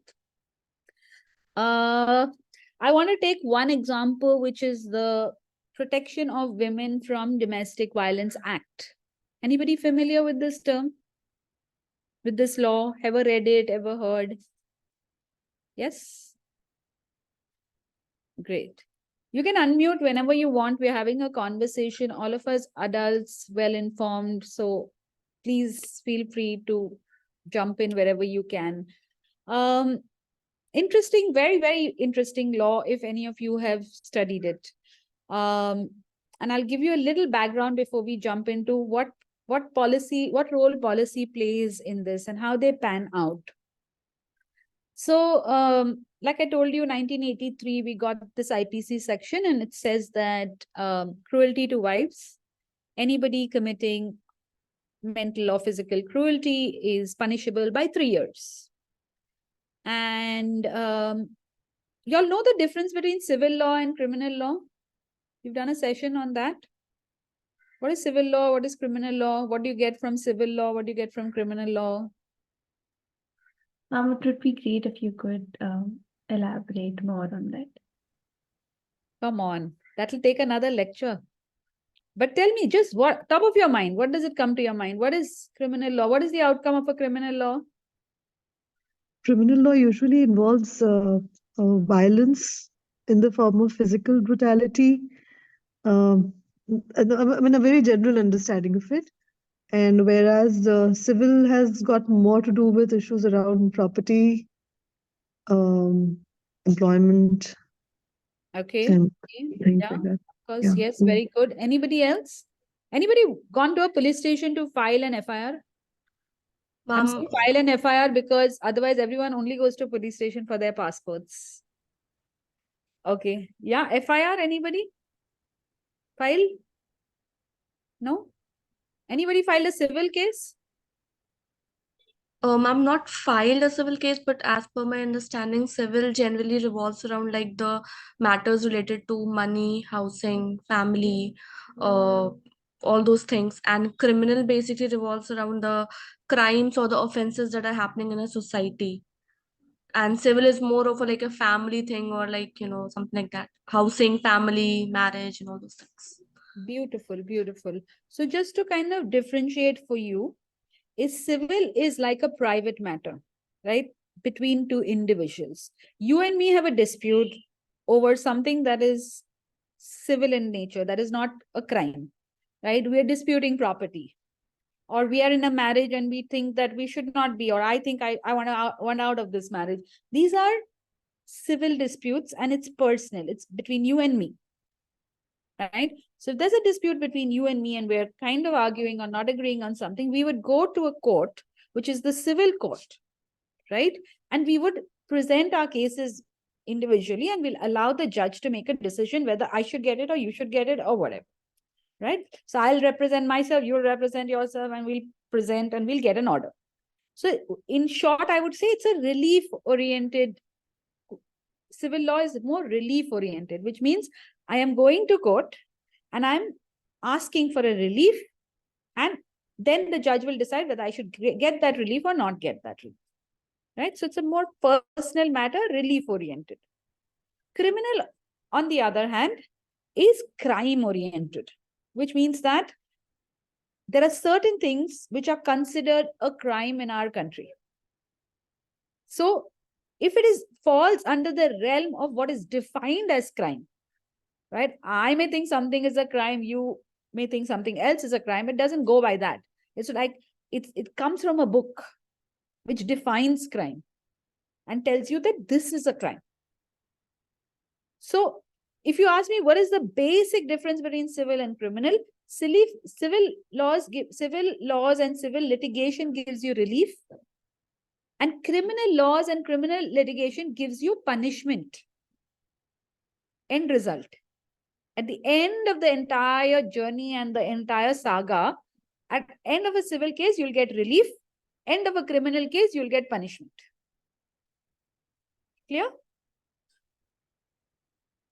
If you want more, we'll have to do another lecture. Yeah, Megha Kumari wants to speak. Yeah. Yes, Megha.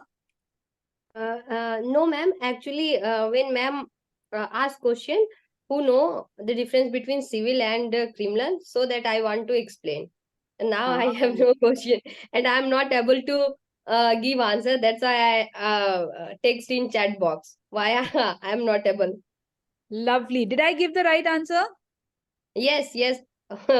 Thank you. Of course, ma'am. You are practicing in Rajasthan, no? Good. Hello. Hello, Megha Kumari. Yes, ma'am. You are practicing lawyer, no? No, ma'am. Achha. Yes, Yeah. I am working as an assistant professor in Sahibganj College, Sahibganj, from Jharkhand. Right. Yes, ma'am. But my subject is political science, Okay. so that I'm interested in that. Lovely, lovely. I think IMPRI should invite me. One is to do the lecture on Constitution and women, which I do very, very well, because I feel like all our rights come from there, and we need to hold that book so tight and so precious because it's almost leaving our hands. So Constitution and women is something that I feel very dear to, and really think that it's of great essence, because everything comes after that. Everything comes from that. And the other is this whole difference between civil and criminal, which I feel most people just cannot understand. And because of that, we approach wrong agencies for wrong things. And then we think, "Arey, abhi fas gaya." So this is so important. And I believe every single woman, man, child should know these basic things, whether they're lawyers or not, just so that they can understand their rights as citizens. But that's for another time. So coming back to, I was using the Domestic Violence Act as an My example. honor, ma'am, and it's my honor, ma'am, and I want to know about your details so that I can contact you, because in practice, I also feel that lack of awareness and lack of knowledge about law, we can't use in a right manner.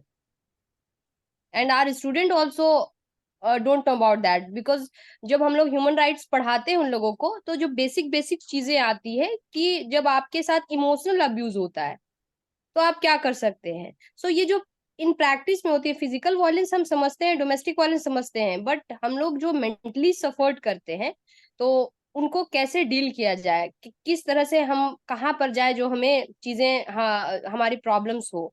तो ma'am actually मैं चाहूंगी कि आप आए हैं और virtually ही जुड़कर उन लोगों को बेनिफिट करें जैसे हम लोग हो रहे हैं. Thank you ma'am. Definitely. Thank you. Thank you. So I was talking about this example of the Domestic Violence Act, and I'm trying to link it. By the way, I heard the previous speaker. I had so many questions for him, Vibhuti, because the way they describe big data and the questions you all asked were really good and really important. How do women play out in these data? So coming back to the so 1983, the law that we got was a criminal law. This section was added in the IPC, which means that if domestic violence was, acknowledged once again and recognized, and then the outcome would have been punishment. But very quickly, I think within a decade, all of us realized that how is this punishment going to help the woman? Because typically what her ask was that kharcha nahi de raha hai, marta hai, sexual violence bhi karta hai, rape bhi karta hai, वो सब तो हो ही रहा है, पर वो खर्चा नहीं देता है, तो हाउ विल आई लिव? वो मेरे बच्चे को मतलब स्कूल में नहीं, स्कूल का फीस नहीं, डेली लिविंग का खर्चा नहीं. This was one of the biggest reasons why she would come out. She would not mainly come out ki mara, thappad kiya, aisa kiya, rape kiya. Usually she will not come out for these reasons. Even today, I'm giving you experience of Majlis. I do these cases every day.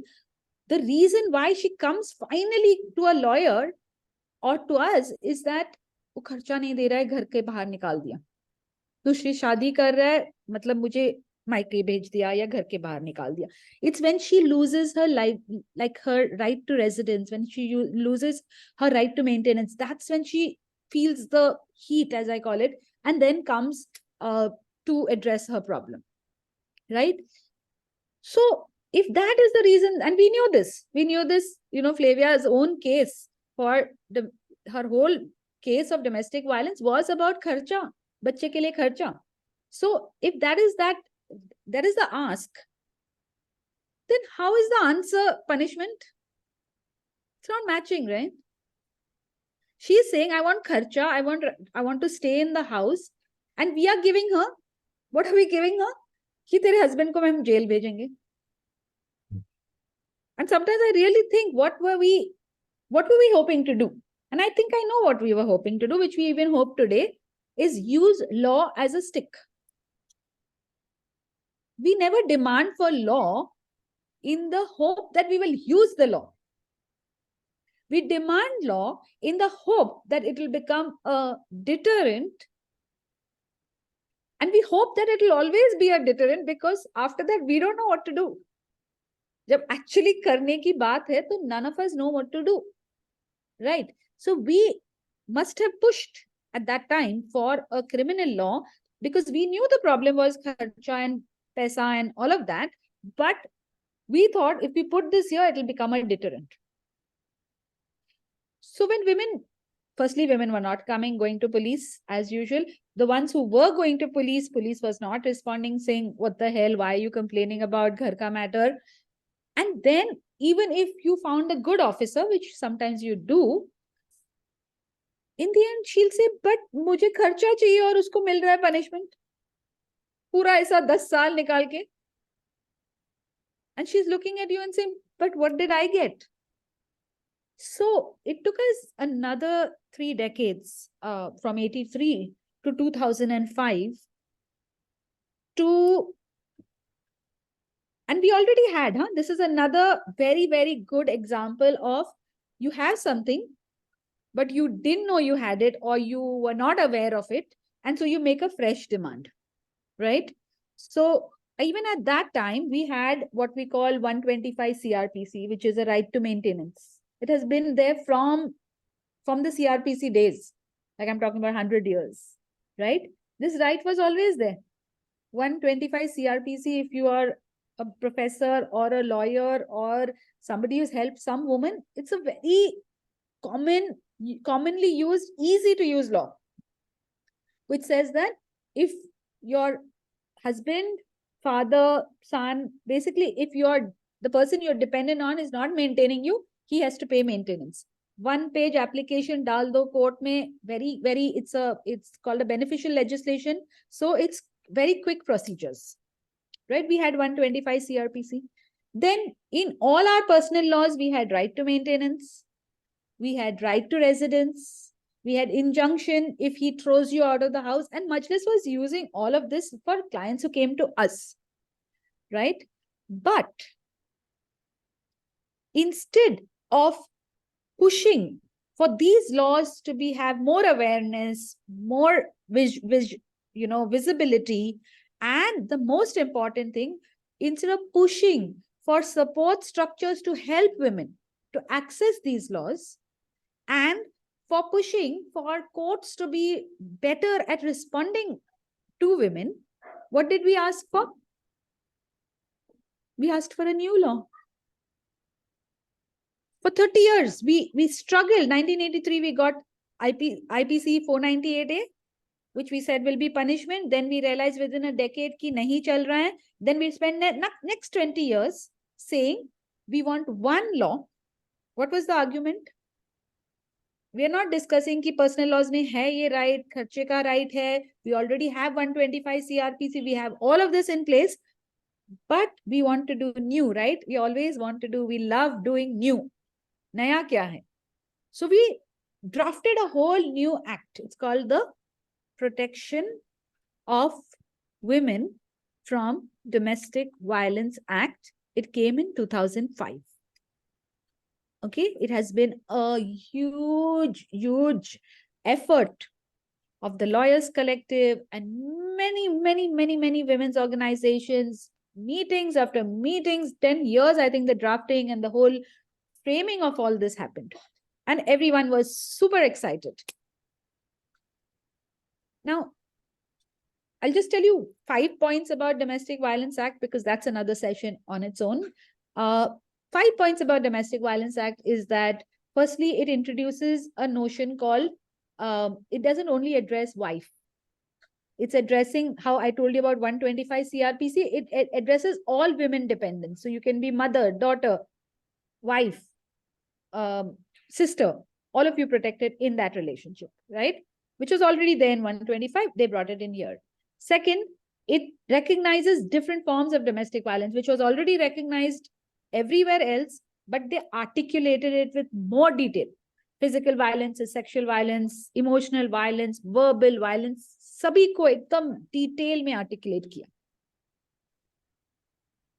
The third thing they said is, because family courts are very far away from everyone, let's put these cases in magistrate courts. Now, I want you to remember, 40 years ago, the push of the women's movement was, let's move all our cases out of magistrate court and move them to family courts. That was the push. 1984, we get the Family Courts Act. 40 years later, we say, no, we want it to be in magistrate courts, so it will be closer. Without realizing, what were the problems of magistrate court, which still exist? Right? So we made that, we said it will be closer to women.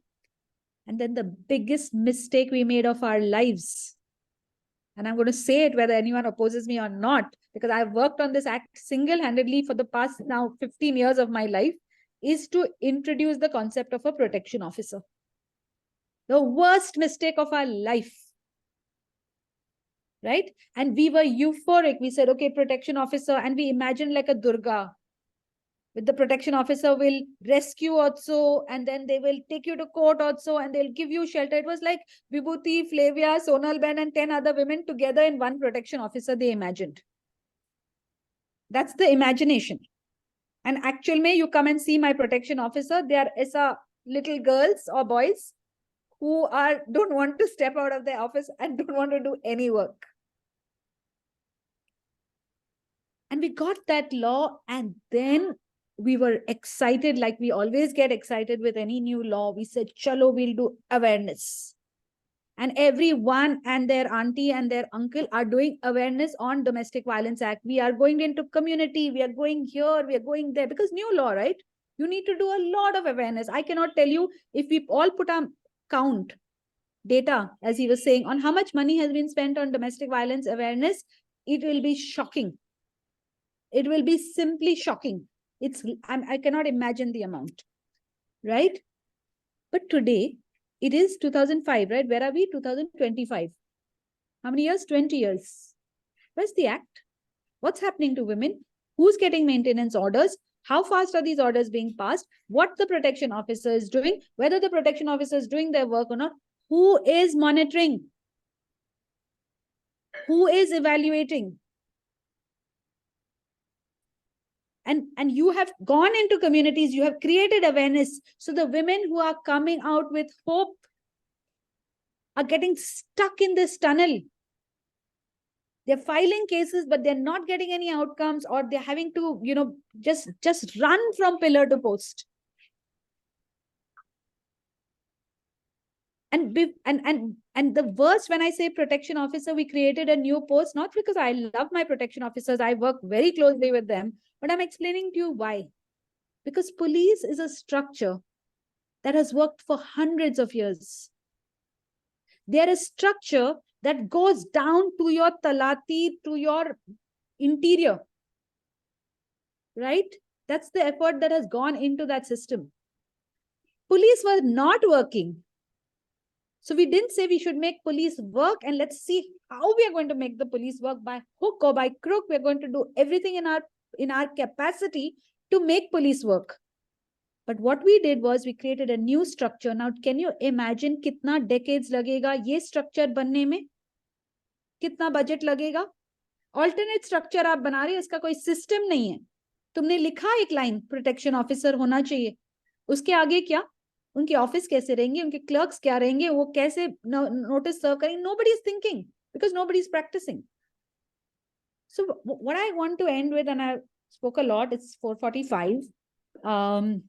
Ma'am, we have till 5, right? Yeah. Yeah. So I'll pause here, and I'm sure you also must be thinking a lot and will have a lot of questions. Is that when we're making policy, and I could give you many such examples, right? Many examples about in the sexual violence laws, when we do criminal law amendment, what mess ups we have done in our policy demand. Because again, the people who make policy are at one level, the people who are working on the ground are at another level, and we're not understanding each other's language, or we're not understanding the demand, or we're trying to fit into what the government is ready to give us, which is mostly the case. You know, government ko ye chahiye, to hum isme fit kar rahe. And in my opinion, in every time we do this, na, we are failing women. And I think that onus is on us. We have failed women. And why I say that is that I'll come back to the basics, which is, as a victim of domestic violence or rape, it is she who has to go to the police station. It is she who has to hear from everyone how this law is being misused. It is she who is turned away. It is she who's running pillar to post, because in our excitement of creating new and new and new, imagine in 40 years, how much of new we have made. We have continued. Even today, the NCW is drafting a scheme for a new something, shelter come livelihood come something program for women facing domestic violence, not sexual violence, only domestic violence. And I only asked them one question, but what if she's facing, you know, domestic violence, she's facing sexual violence, but her home has domestic violence, then they have no answer. So there is the raging need by everybody, and we are also party to that, and a party to blame to that, is this demand for new and not focusing on accountability of old. Today, family counseling centers have been shut down. 40 years. Vibhuti would have been part of that demand for family counseling centers. They're being shut down overnight. Our 1098 helpline for children started in 1980. What a beautiful initiative. Okay, it needed help, it needed whatever. But 500 cities, 1098 was functioning. Within 10 minutes, somebody would come and rescue a child. Shut down. Why? Because now the government wants to launch 112.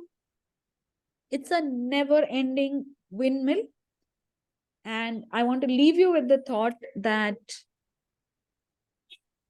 new is not good necessarily, but accountability of whatever we have is the key to making things work. We have to work with what we have and work on accountability more than anything else. Not awareness. Not awareness. Awareness will be a byproduct of our accountability. If we hold our government and our stakeholders accountable, it is their job to do awareness. It is their job to give us orders. And we have to constantly question the courts, question the government, question the system, that we are equal citizens. We want equal rights in equal spaces. We don't want special. Don't give us special. Treat us as citizens and give us our rights. I'll stop here. Thank you so much, ma'am. That was a very thought-provoking session. Before we move on to the Q&A session, Vibhuti ma'am, would you like to add something, your remark? Yeah, I think it was definitely a very thought-provoking session. But what you said that we got all these law reforms on platter, that I don't accept, because a lot of effort has gone into it. In fact, sitting with the elected representatives, briefing them, mobilizing, Chalo Delhi program from all over India, backed up. And one thing is that in the 80s and 90s, there was a robust women's movement which also backed this thing. Because I remember first time going to Law Commission and meeting the members and talking about amendments in the rape law. What did they say? They said, do you know, currently the Ramayana serial is going on. You see those women, they have such high moral character. What are you talking of rape? Only women who don't have moral character get raped. And you should make women to become like Sita and Savitri, then this problem will. That was the label of members of Law Commission. I'm talking of 1980. Now, at one level, negotiations, petitioning, getting private members' bills introduced in the parliament and the state legislative assembly, and also sit-in and rallies and demonstrations and visibility in the media. Multi-pronged approach was adopted by the women's movement, as a result of which we got this law.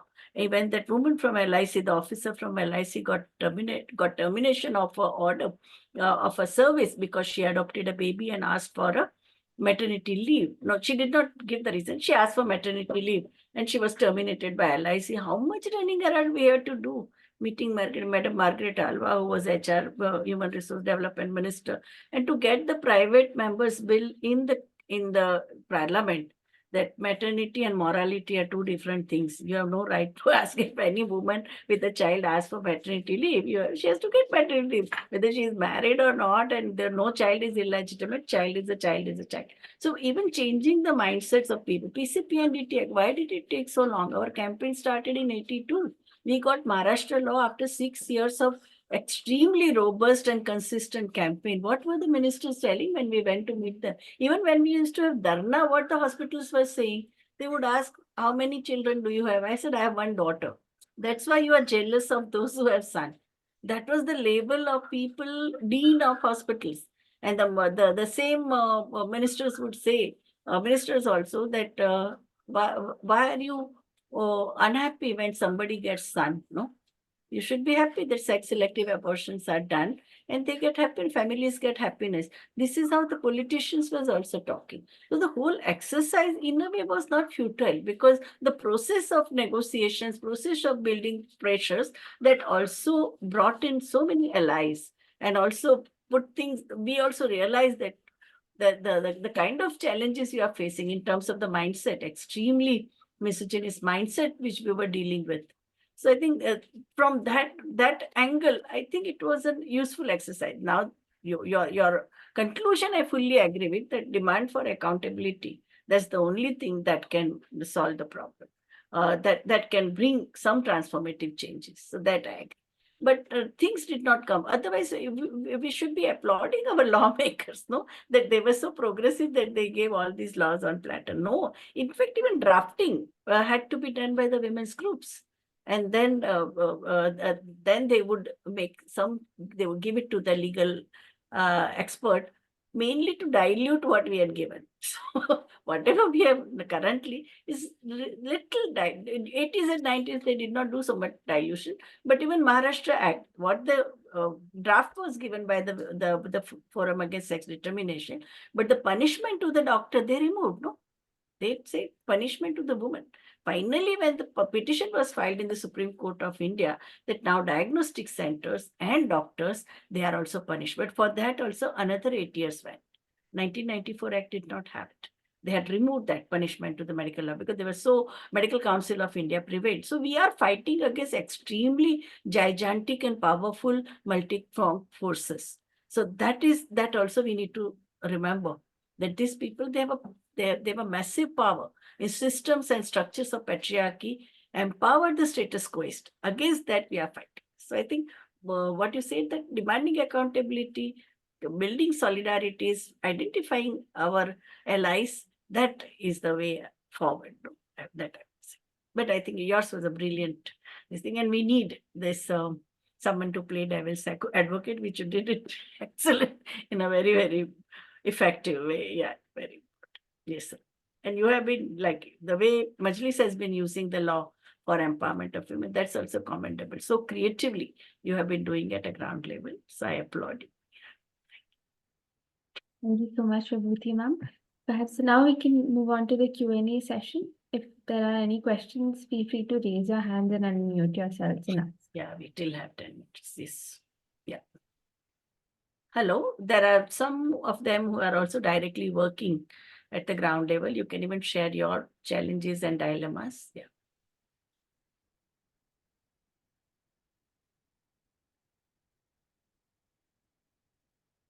Please unmute and speak. Yeah.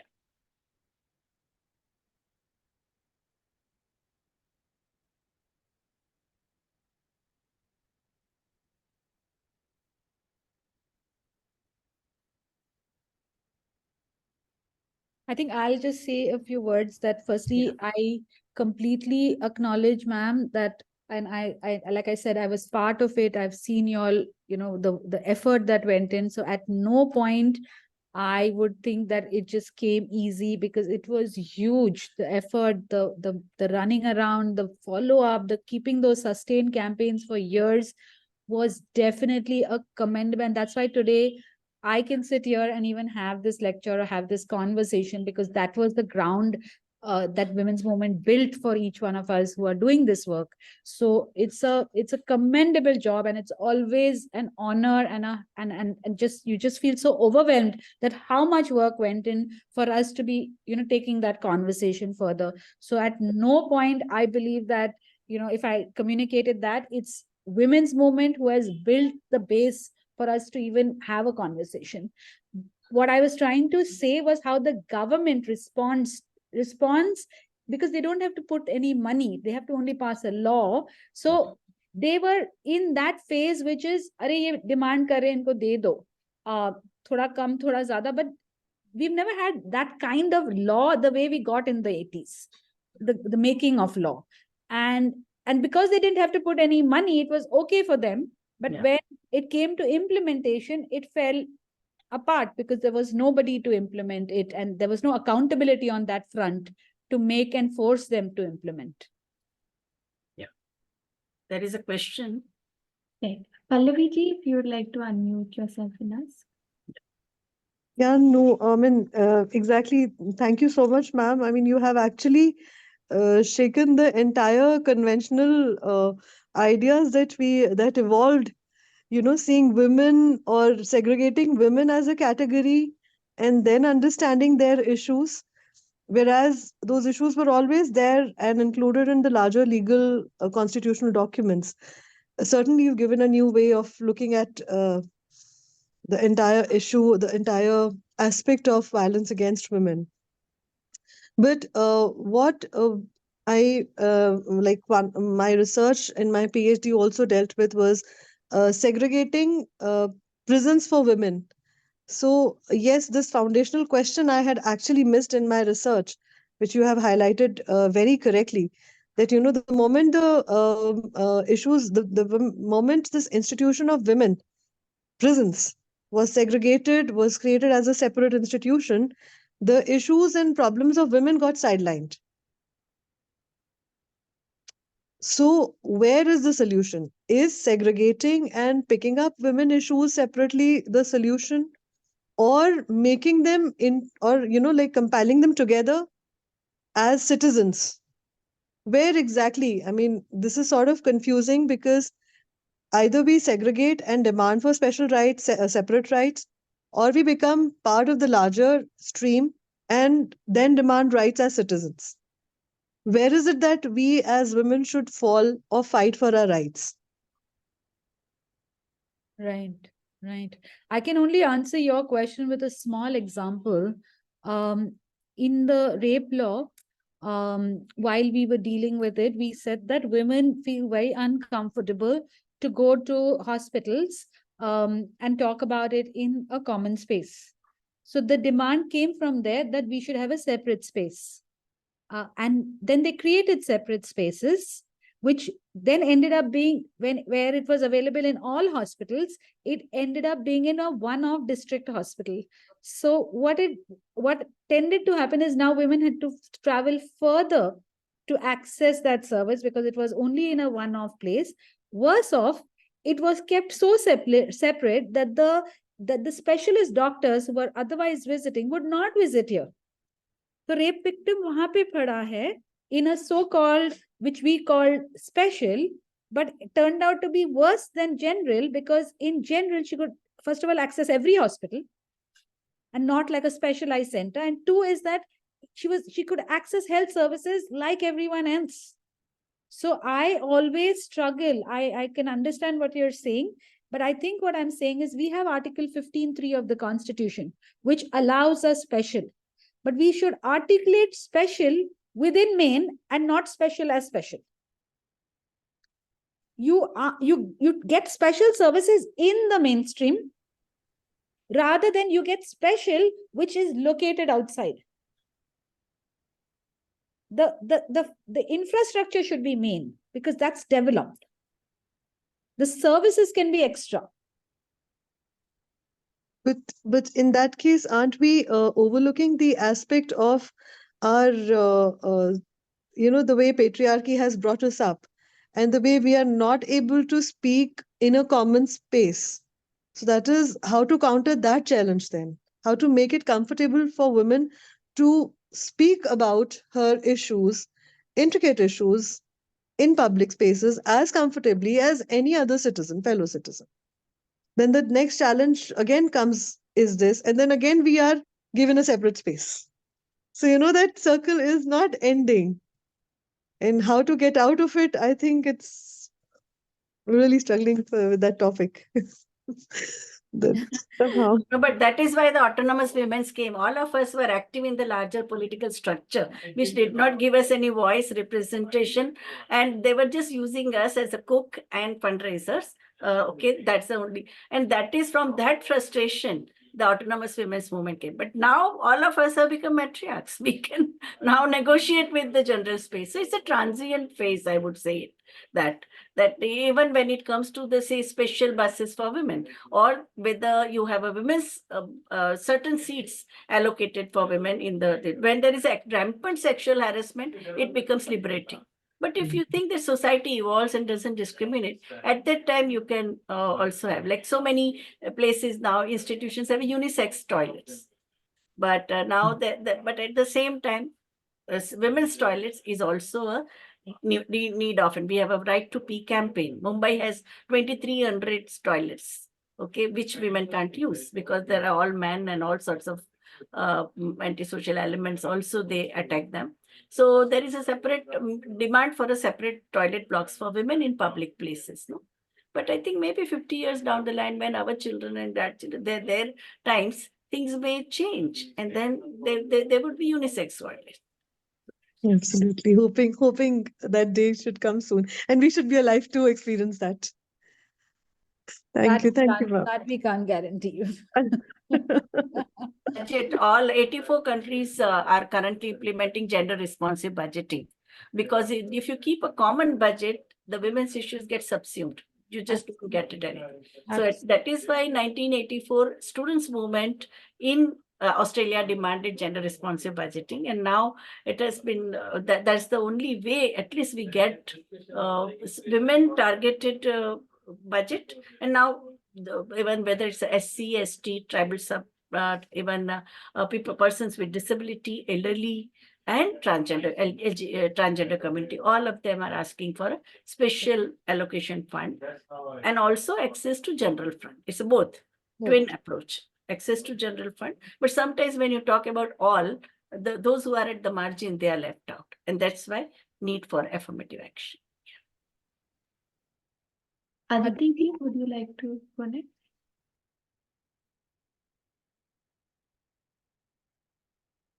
Hello. Yeah, you're audible. Good evening. Good evening, ma'am. Thank you for that thought-provoking session. So I just have a comment to add for our police. I mean, it works more like a applying Band-Aid, the police of our country. it doesn't play any proactive role. Now, concerning the question that I had, it's about the 3 new criminal laws that have been enacted by the government. They could have been more democratic and conscience oriented, but they were not. So they are taking pride on the fact that they have created separate sections for women and they have given priority to them. So I just wanted to know your opinion on what it has in store for women or how it could be improved further. So that's all. Thank you. So just as we were dealing with the 3 new laws, we've got the Uniform Civil Code, which was passed in Uttarakhand Assembly. So I think the government is hoping that we'll be grappling with just all of this new thing, that we'll have no time to oppose or even read these documents. Frankly, I think that the Bharatiya Nyaya Samiti, which they've come up with, is in a way extremely violative and also extremely against our constitution when it comes to human rights. And that is my bigger concern today. And if I study it, I would study it first from a human rights perspective and the protection of our human rights defenders, because then, they're using the name of women to attack human rights defenders. And that for me is now becoming a whole kind of conflict in my own head. And for me, I'm very clear that human rights comes over everything. And so I need to study it vis-a-vis both of them and how they will play out. Thank you. Thank you. Deepika-ji, go It ahead. also gives more power to the police and criminal justice system, no, against the citizen. Yeah. Scary. In the name of women, ma'am. They And then, use women as the... correct. Using women as vote blanks, so they will do anything now, bringing the reservation bill and everything.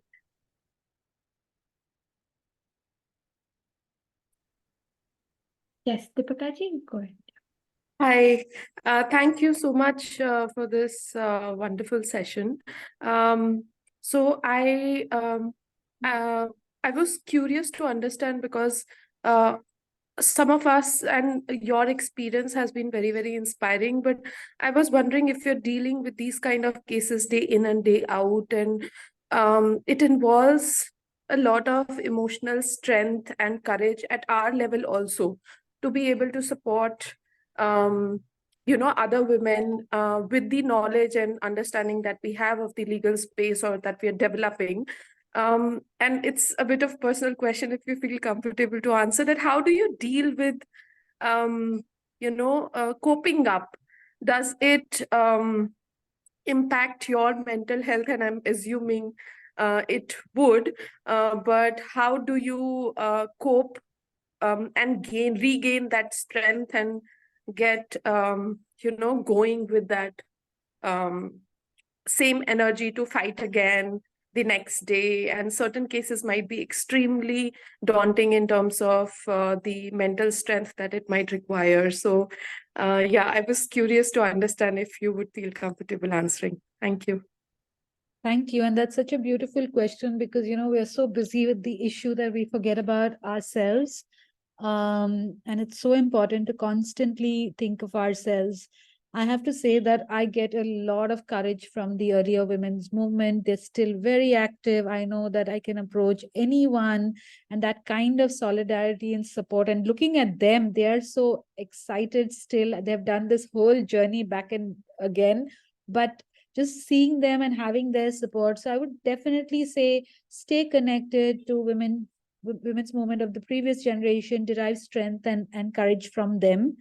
I am very lucky. I work in an all-women team, and that's a very safe space for all of us, because, you're out there fighting in court, fighting with police whole day. But when you come back to this very safe space, we hold space for each other. We bond over food. We're doing a lot of things to just regain what you said, is to be able to go out there and support each other. So that is very important. In Mumbai specifically, women's groups work very closely with each other.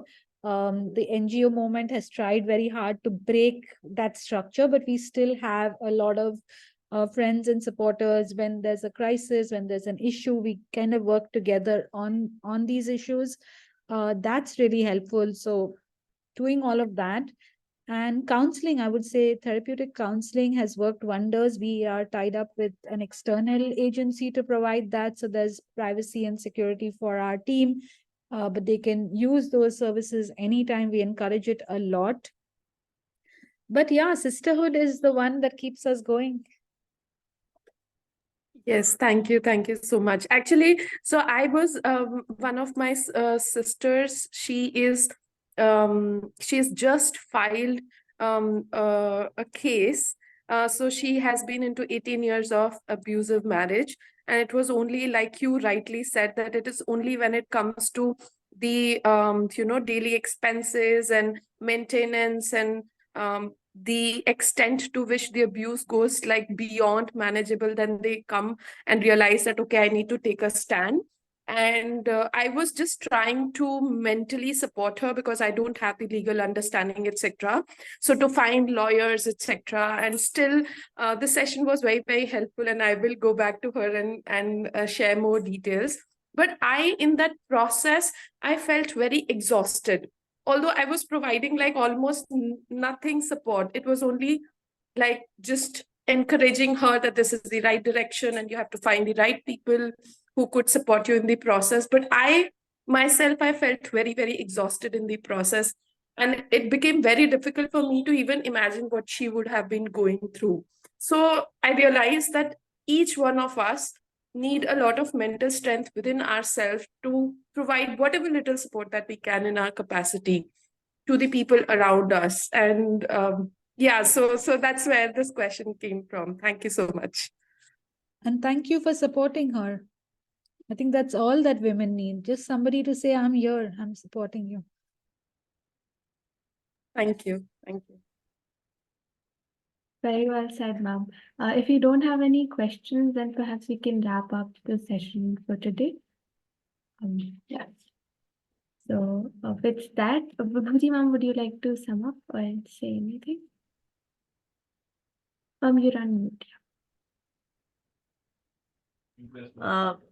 I would like to say mainly that only one issue that remained in the first session about the big data was a time utilization study, and which the MOSPI did for the first time in 2019. And we got the first time the whole macro level data on time utilization, especially it's an all India cover, and the participation rate in a day, how many hours you spend on what type of activities. And these activities were divided into three components: personal work, care work, and paid work.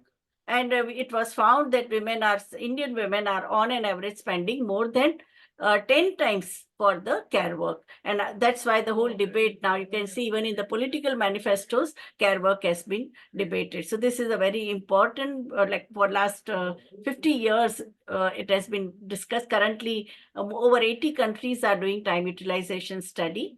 And that has become a rallying point, mainly in cases of maintenance in the courts, and also compensation, accident compensation, and the insurance compensation. There have been many progressive judgments which have been given in the Supreme Courts and High Courts and family courts. So that was one important aspect of the metadata. And the second lecture by Advocate Audrey Dmello is also very, very important. It complemented what the earlier 5 sessions had talked about, the women's rights movement, which gave a very important vision that for the social transformation, that you can't have a liberation of humankind without women's liberation. And you can't have women's liberation without connecting your issues to the larger issues. But what Advocate Audrey told us is about the day-to-day grind of those who are providing solidarity and support to the survivor victims as well as survivors of gender-based violence. And I think it's very important, because wherever you go, whether you are working in the school or colleges or in your community, in the neighborhood, the building in which you were saying, the violence, the gender-based violence in a different forms is happening. And so many times we get paralysis when we see it, that what can I do? But I think the way Advocate Audrey has explained how to provide solidarity and support with the knowledge of correct intervention, which are the systems and structures available to us, I think is very important. And that's why today, both the sessions were extremely valuable for all those young women who want to become leaders in the community or in the political arena or in the corporate world or in judicial activism or the criminal justice system, because that's the overall composition of the participants for this course. Thank you. Thank you, ma'am, for summing that up perfectly. In case anyone has any doubts with respect to the essays or the creative projects, participants are encouraged to ask their doubts right now, if any, or perhaps you can send it via email, or we can take it up in the subsequent sessions. Right. So with that, we come to an end of the day 6 of YWLPPF, Young Women Leaders in Public Policy Fellowship, a 2-month online immersive introductory leadership certificate training fellowship program. I, Tripta Behra, researcher at IMPRI, Impact and Policy Research Institute, would like to propose the formal vote of thanks on behalf of IMPRI Gender Impact Study Center, GISC. We are extremely grateful to our experts for day 6 of this course, Advocate Audrey Dmello and Dr. Soumyadip Chattopadhyay. Thank you so much for your valuable time and giving an opportunity to the participants to learn from you through this course. We thank all our participants as well who have raised pertinent questions and actively participated in today's deliberation. And we are extremely grateful if you are watching us later on YouTube or listening to us on our various podcasts or reading our publications. We hope you continue to join in future to our IMPRI Web Policy Learning and Web Policy Talks. Wishing you all a very good evening. Thank you. Thank you so much, ma'am.